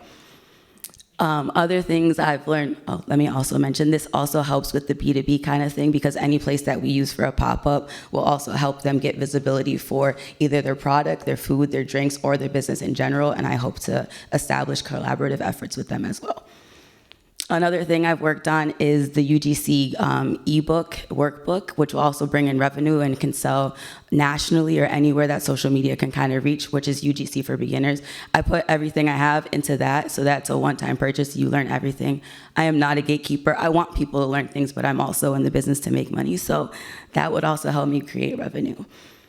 And then finally, we have Element Creative Consulting. I tried to run away from making content for people because it's a lot of work, but the need is out there, and I really want to help be a catalyst for small businesses as they're learning and growing in the social media space. And if I have the expertise, I really want to share that with them. So I will be working with small businesses, brands, and creators to help them with their content creation one-on-one, and create packages for them so that I can help them reach their target market. So my 18-month work plan is really about structuring up. It's about getting my my ebook ready to launch by Showcase, hopefully. I've built my website, and I'm hoping to launch that by April 22nd as well.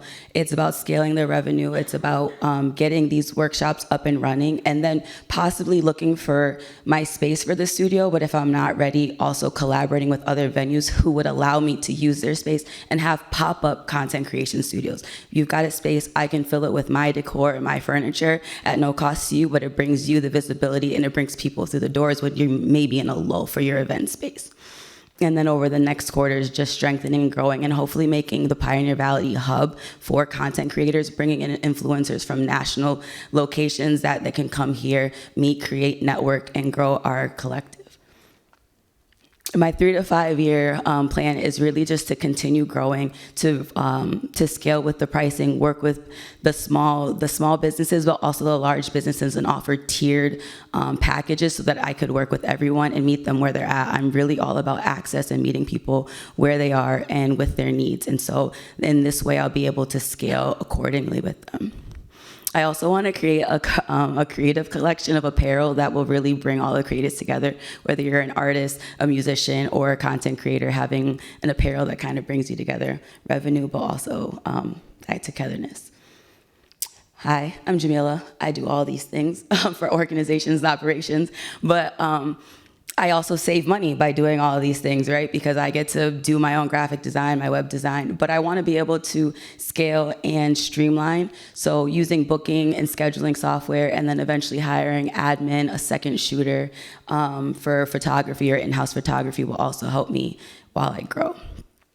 And here's my why, my social impact. Like I mentioned, when times got hard, I had to pick it all up, and that's because my husband has chronic heart failure. He's actually gotten a heart transplant during this process. We decided that I was going to join EforAll right before he went to Boston for 6 months, and he has received a heart, but it's a long road. But knowing that I have something to fall back on has been great for me, and if I can give that to any of my entrepreneurs, or to create other entrepreneurs by having access to something different, that means the world to me. My business is more than a business, it's my family's legacy. It's named after my daughter, Luna. Say hi, Luna. And this cohort has been super great, and that's why I put them here. They're all super inspiring, and if I can help them in any way, I can. I already have a wait list to work with all of my people out here, so I'm really excited about that. But yeah, this is my why, and I'm so proud to have them up here.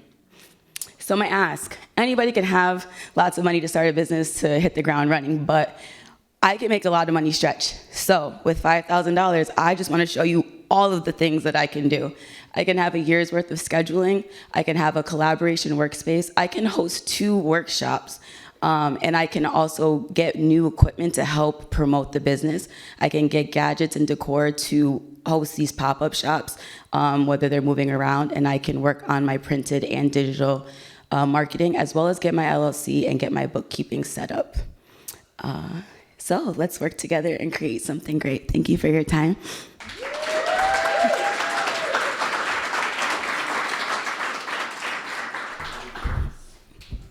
Great job. Thank you. And you can tell you do things at a high level. You like present yourself and everything well.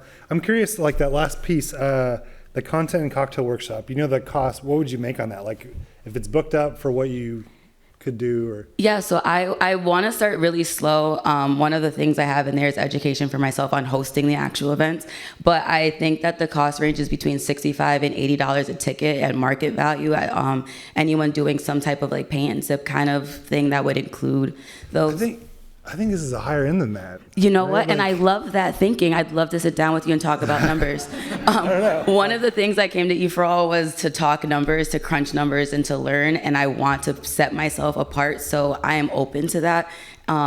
So yes, thank you for that. Looks like you would be there. Maybe the customer, right? You know, yes, thank you. You know, I'm there with you. Okay, we're going up. Yeah, no, totally agree. You're so clear about your brand. Like your outfit matches your logo. Like you're very thoughtful. Thank you. In all of the elements, and don't underestimate this skill. Like we've been searching for this for months to hire somebody, a part-time, freelance person for our business to do this, and it's not impressive what's out there. But you are. I have my card for you. There you go. Yeah, great work. Thank you.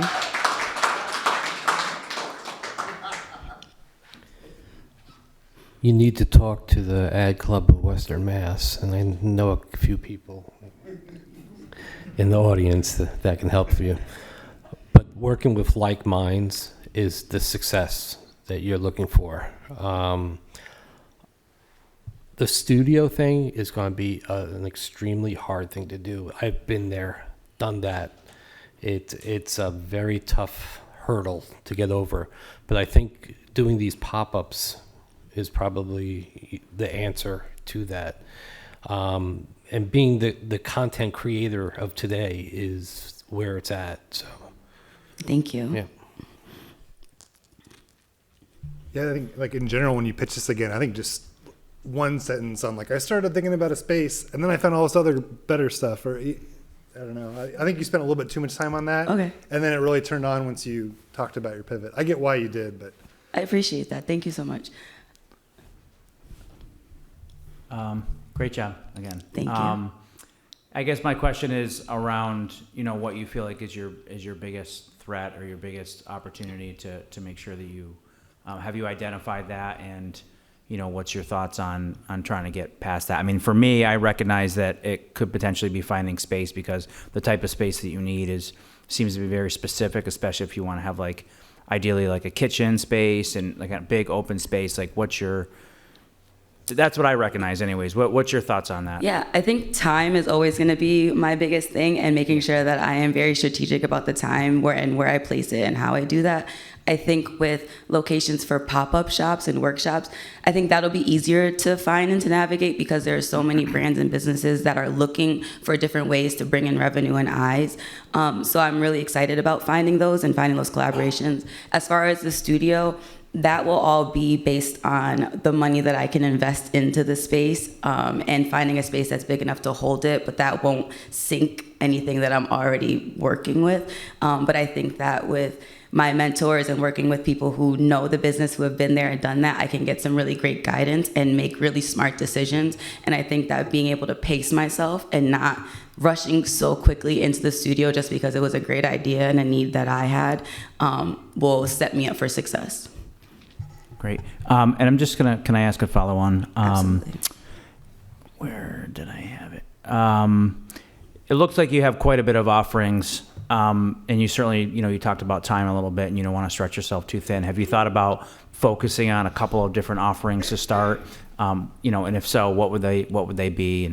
And then you can kind of expand from there. Yeah, so absolutely. So I think that, again, pacing myself with taking on clients and onboarding clients is going to be my biggest thing. I know there's a lot of people who are interested in this, but being realistic that I'm one person will be the best thing for me, and taking on 1 to 2 clients to start, maybe 4 clients, depending on their need, will be really important. And then getting out at least 2 of the workshops, because that'll help me navigate the need, the brand visibility, what people actually want, and then getting those out there. And then I can go from there. I can build from there. But I think if I run the first 2 and even do a tester with people who are creatives or have no idea how to use technology, will be the best thing and will help me learn really quickly.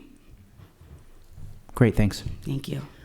I'm thinking just about scale, because you are the brand right now.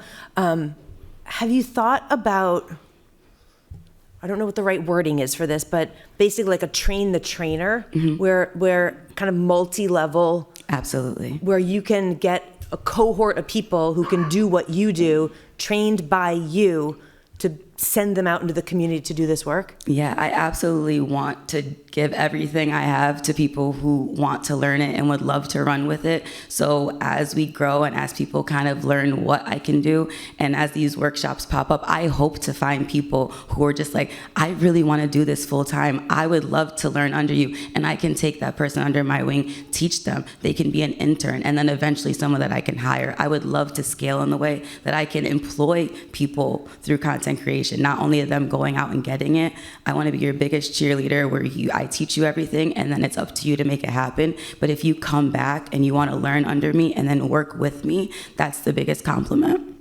I just think that that's so scalable and really empowering for people. If they can learn from you, and then they can go out and teach and continue to get new content from you, but you don't have to be the one doing all of the events. Yes. That could be a really interesting model down the road. I love that. Thank you so much. No questions? Thank you so much for your time. And I've got cards for you. Oh, sorry. Go ahead, Colin. What do you turn down, or what have you found is not worth your time? Oh, that's a really good question. I think taking on too much work or social media management completely is what I'm not interested in doing.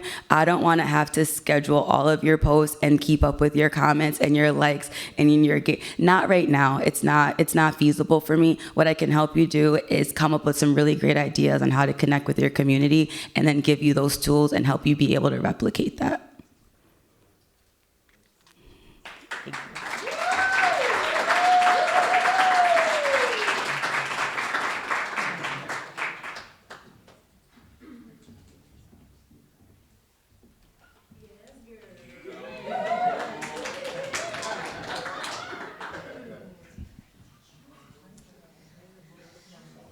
All right, so you guys all have an invite to join us on April 22nd. We're going to have Showcase and Celebration. Andrew Brow is going to be our keynote speaker, a really good friend of ours. He catered our last event. He's also going to cater this one.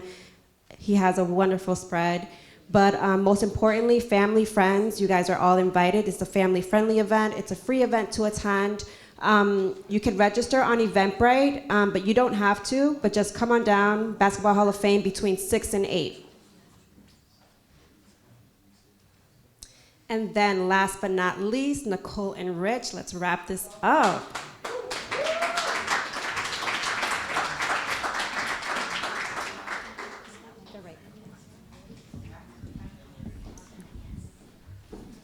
Oh, the X.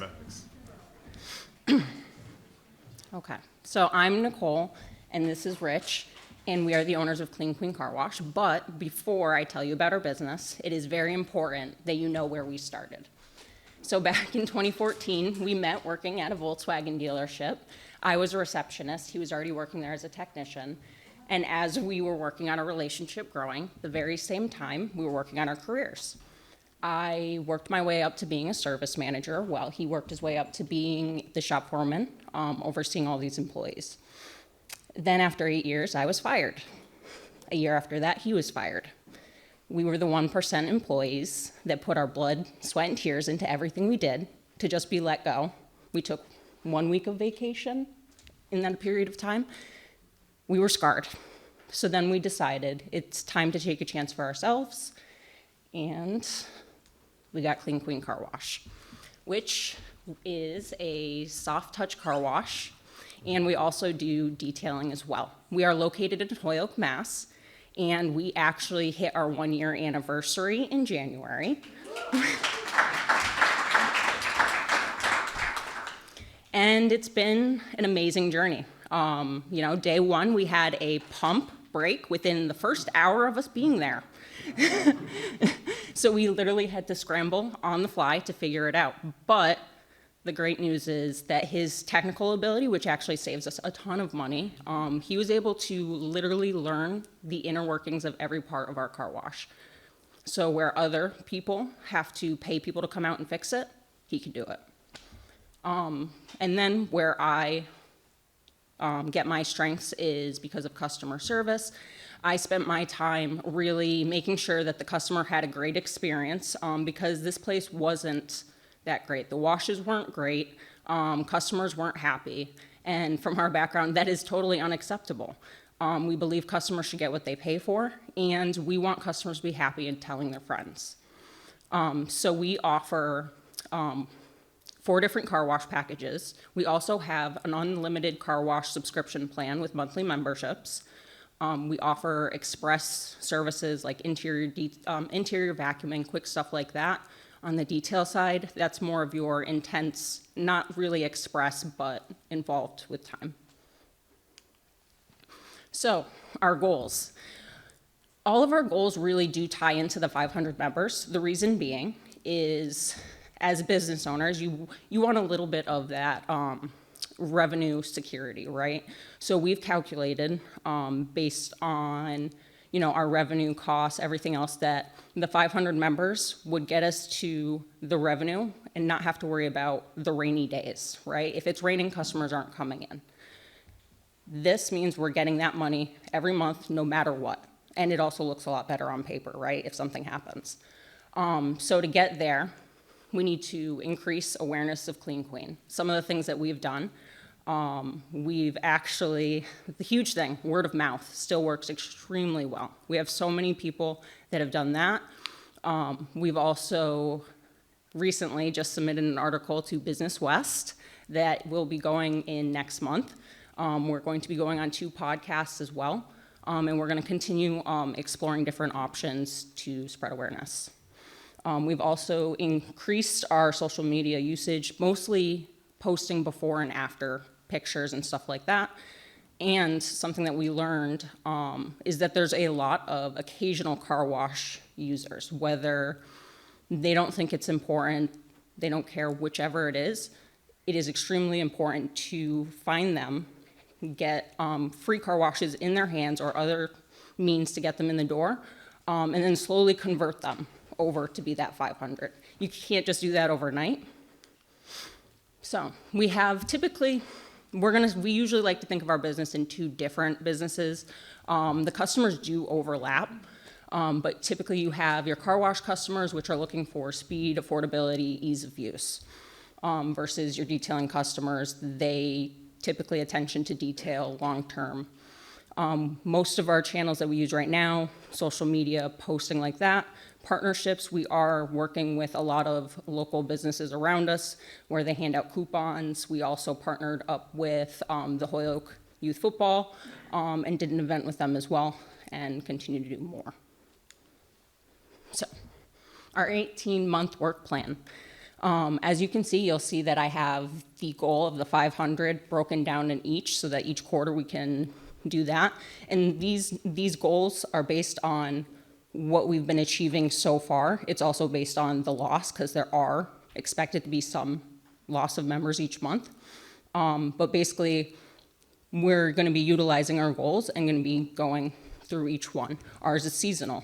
It's very important, especially if people don't think it's important to wash their car. Most people only think it's important when there's salt, that we tell them that there's pollen, that there's bird poop. all of these things do affect your cars, right? So it's important that we get on social media and that our content is relevant to the time of year.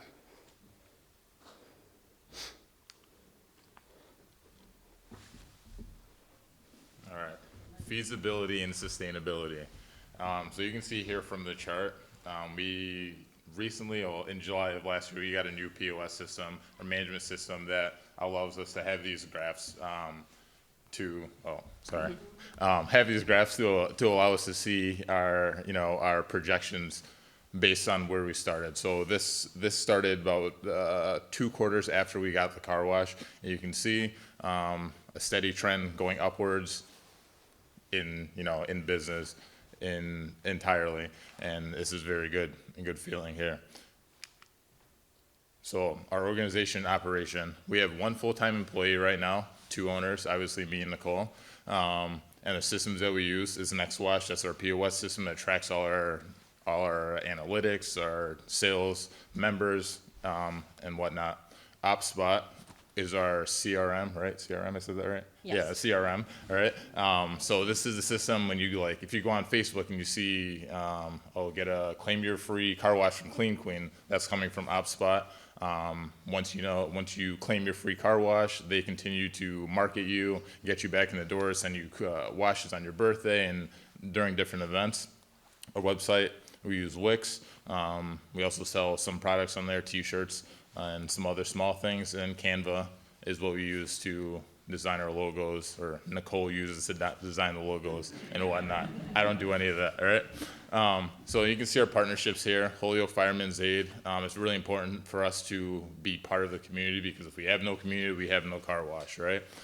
So we did a fundraiser for them in the fall, and then Holyoke Youth Football, which again is really important for us to help kids get into something and stay active, so they're not distracted by other things. And then General Cleaners is another business that we've worked with to get some people to get to the car wash and to help them and to also help ourselves. Social impact. This is just some pictures from the events. You see Nikki there in the middle at Girls Inc. That was another thing we did, and it's really important for us to help other people up. I don't like really talk about it that much. We had a customer that wanted a job. I couldn't provide a job for him. He had no idea how to write a resume. Those are the type of things that we want to do. It's not all about car washing and making money, but putting somebody else in a better position is very important to us. All right. The ask. Asking for $2,500. So OpSpot, the CRM that we use, costs $500 a month, which by your face I can see is pretty expensive, right? But it's been proven. We spent plenty of time looking at different CRMs. Everybody says that theirs is the best, just like anything else. And we spent time talking to other car wash operators that we met online on Facebook or whatever, and they've seen tons of success with this CRM. All right. So with the $500, that would give us 5 months, and hopefully in that 5 months, the money that we're spending on the CRM is going to start paying for itself, get us closer to the 500 member goal, and more visibility overall. What's that? Let's say thank you to everybody that's here, cohort, everybody, and you guys. Good? And our mentors. They're not here tonight, but they're watching. Thank you guys so much. I've got a question for you. With the 3 brand new pop-ups along with the current 2 car washes on Memorial Drive in Chicopee, how has that affected your business? So, we had all of those in Chicopee. We also knew that Gary Rome was building a car wash that would be open relatively around the same time. So before we owned the car wash, we honestly thought all car washes were awful. We're car people. We never took our cars through car washes. And then we owned one, and we made it perfect to the point where it was washing cars. The difference is all the big chains, they just have some kid working the front. They don't know anything about the car wash. How many times have people gone through, they say a brush isn't working, oh, the soap didn't clean my car, this didn't happen. It literally takes somebody watching all the time to make sure it's perfect. As far as dealerships that have it, so I do come from the background of dealerships, they don't pay attention to their car washes. They usually like having it, so they say they have it and it's part of the new car sale, but they don't maintain it and they don't run it like a separate business. And so usually customer service in both aspects are usually where we will be different always. Do your customers know that? I mean, like, I get what you're saying because I did that a few weeks ago and I left and it wasn't worth it. But how are you getting that in front of people? So I know. So I spend a lot of time outside, like shaking hands, kissing babies, right? That's my thing. So I know everybody that comes in and goes. I watch 75%, at least 75% of the cars go through there a lot. And, you know, I won't mention the name of the car wash, but they had a gentleman that came from Chicopee, drove past 5 car washes to try us because he saw like our Google reviews, right? There are some people that notice, and there are some people that just like, oh, I washed my car, the car got wet, the car's clean. Like the same people that if it rains, my car's clean. And I spend a lot of time with these people, like, you know, they pull the car out, they're vacuuming their car, I go out there, I'm like, how's the car look? Is there anything that we did wrong, blah, blah, blah, whatever. So that's like part of the education. And we've actually gotten, it's from customer feedback, the amount of times I just heard it today, that they're the ones telling us that it's our wash that's better. We also do a good job of like researching our competition and read their reviews and see that those don't lie as well. I'm curious that what's more profitable on the washes or the detailing? What has better margins, I guess? It could go either way. It all depends. So like some days we wash tons of cars and some days we don't, right? But overall, everything's really variable because you could have a day with people buying all like the base model washes, like the cheapest washes, and then like wintertime car washing, like the last 2 months, car washing is far exceeding the detailing. It's just like car after car after car, and it's pretty impressive and exciting. And that hence the push for the subscription model. How much are your car washes and how much is a subscription? All right. So our car washes, the most expensive car wash is $20. The least expensive is $9. Wow. Or excuse me, $10. There's 2 in between. Subscription, top package, $39.99, $40, and the cheapest subscription is $20, and then 2 in between. And how much is detailing? Again, variable. So you have some people that, it's funny, because like some people come in, my car's not that bad, and it looked like a bomb went off in the car, all right? And then you have the other people that it's a routine. Every 6 months they're there, they're getting their car cleaned, and that's it. So again, it's a variable thing. Okay, got it. Just to piggyback on that, are you charging like per hour to detail, or how do you determine that? We have like a starting price, right? So like no matter what condition your car is, like I'll just go with an interior detail is $150 starting, all right? And then as time has gone on, like over the past year, I figured out like how long this is going to take and how long that's going to take. And in my mind, I don't speak it to the customer like, oh, it's going to take me this amount of hours. But in my mind, I calculate, okay, you know, to clean these seats is going to be an extra hour, and then charge accordingly. And these things are discussed with the customer before they leave their car. Okay, and do you find that works? I mean, I know that like, you know, you'll see a lot of other detail places, and they typically have like a very set dollar amount to detail their car. Do you find that by not really saying like a dollar amount up front, and then once they bring their car in, then you kind of give them a price based on what you see? So anywhere we talk about it says starting at, right? To kind of set the expectation. And, you know, if somebody calls on the phone, it's like, it starts at this, we can look at the car together, right? So if you wanted to only spend $150, I'm like, okay, let's see what we can take out of the package. Like maybe you're not so hot on cleaning your seats, but your carpet is really important. You know what I mean? Yep. So $150, you're gonna get what you would like, and if you want to go full boats, full deep cleaning, it could get expensive. Okay. And then just, I know a lot of these other places offer this, but do you guys have like a vacuum, a couple of vacuums or anything like that after you wash your car where customers can There's free vacuums. pop over? Okay. Absolutely. All right. Sorry, you mentioned like the partnerships. Are any of those like, do you have like fleet contracts or like? No fleet contracts yet. we have steady business from a couple of small car dealers in the area. Nothing like written contracts or anything like that, but repeat business. I would look at that like along with the membership goal. If you get 10 businesses or something where, Right. yeah. Very good. I'm a little jaded in some ways because I do a lot of commercial business with the car dealerships here in town, every single one of them. One thing that I have seen through the car washes and everything is you have a 3 to 5 mile radius for the car wash itself, and that's it. But then the detailing, it becomes a destination. Okay.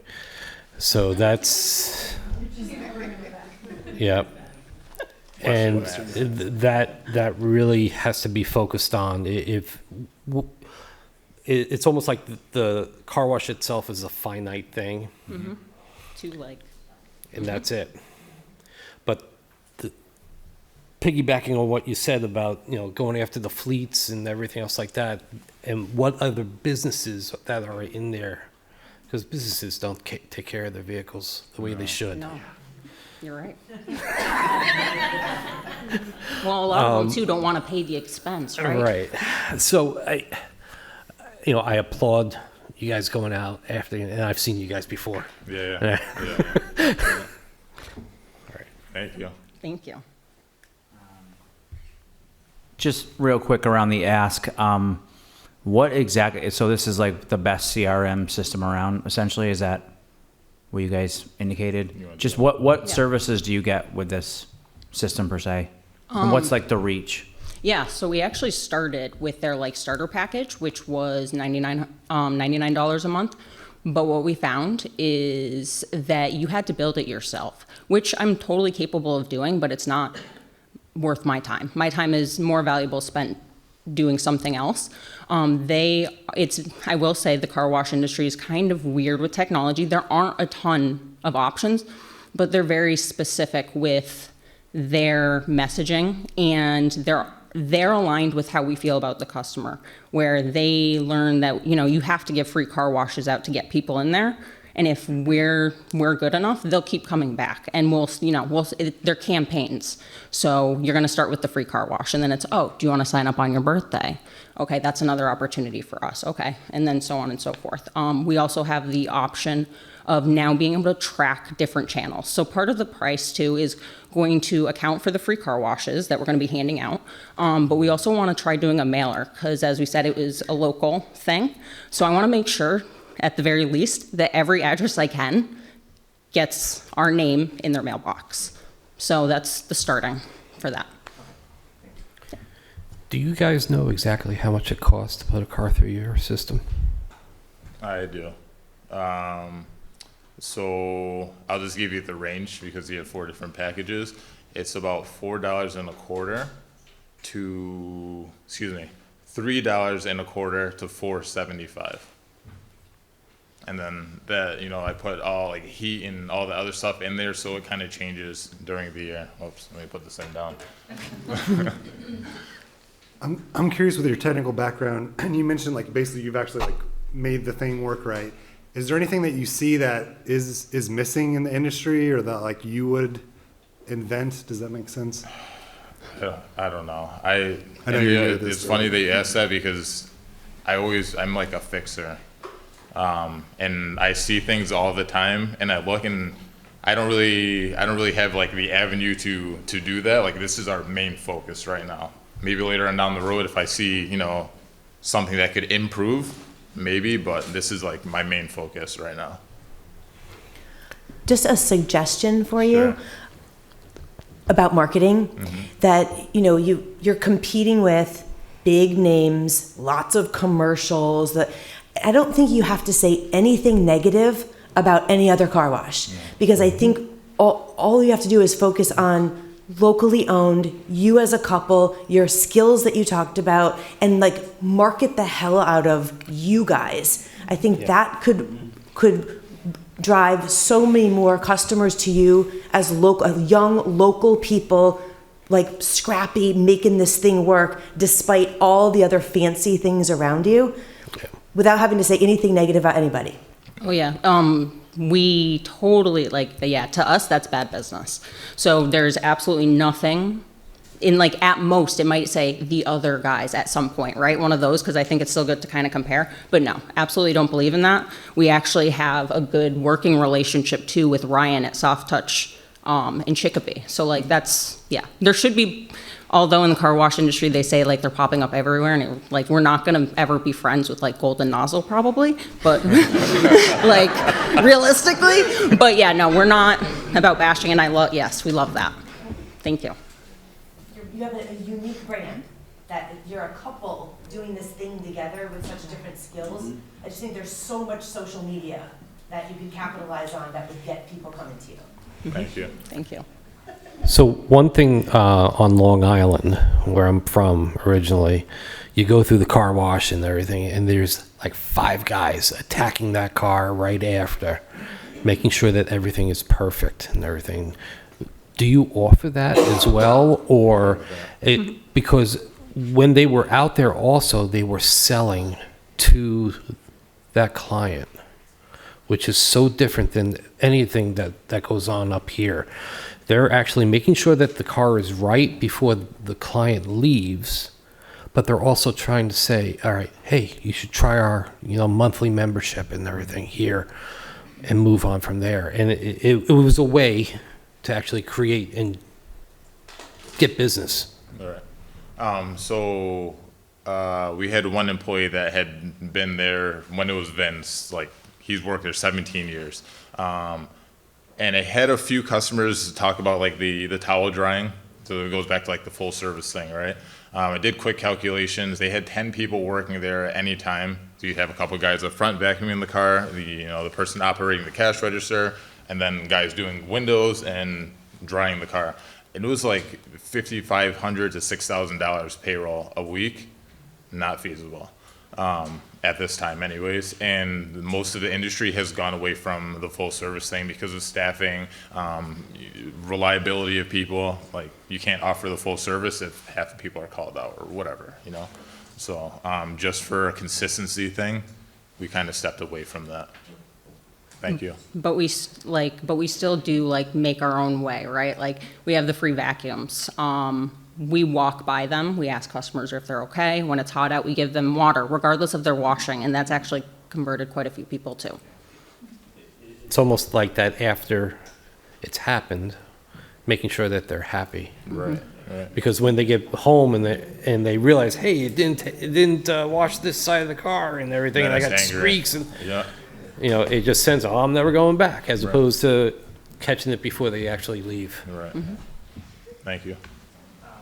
Just a quick question. So how did it end up coming to be that you were able to like find this car wash and basically purchase it, and how did that happen? So after I lost my job, I was on unemployment for about a year. I've always wanted a car wash, and I woke up one morning on my coffee and just started searching like car wash for sale. And it's like, oh, there's one in Holyoke.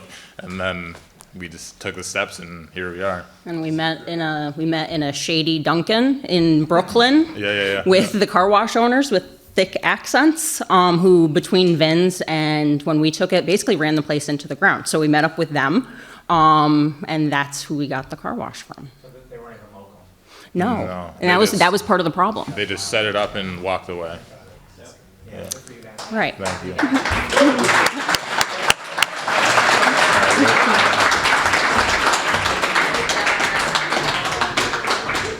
One more round of applause for all of my entrepreneurs.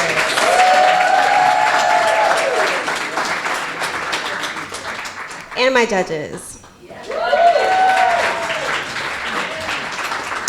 All right, y'all, this wraps it up. Come hang out with us April 22nd at the Basketball Hall of Fame. Come meet the entrepreneurs, have conversations with them. They're going to be setting up some tables. You're going to see what their service and their products are. Come buy from them. Come support them. We're going to be doing some awards as well, and a lot of networking. It's going to be great. So come hang out with us then, okay? Good night.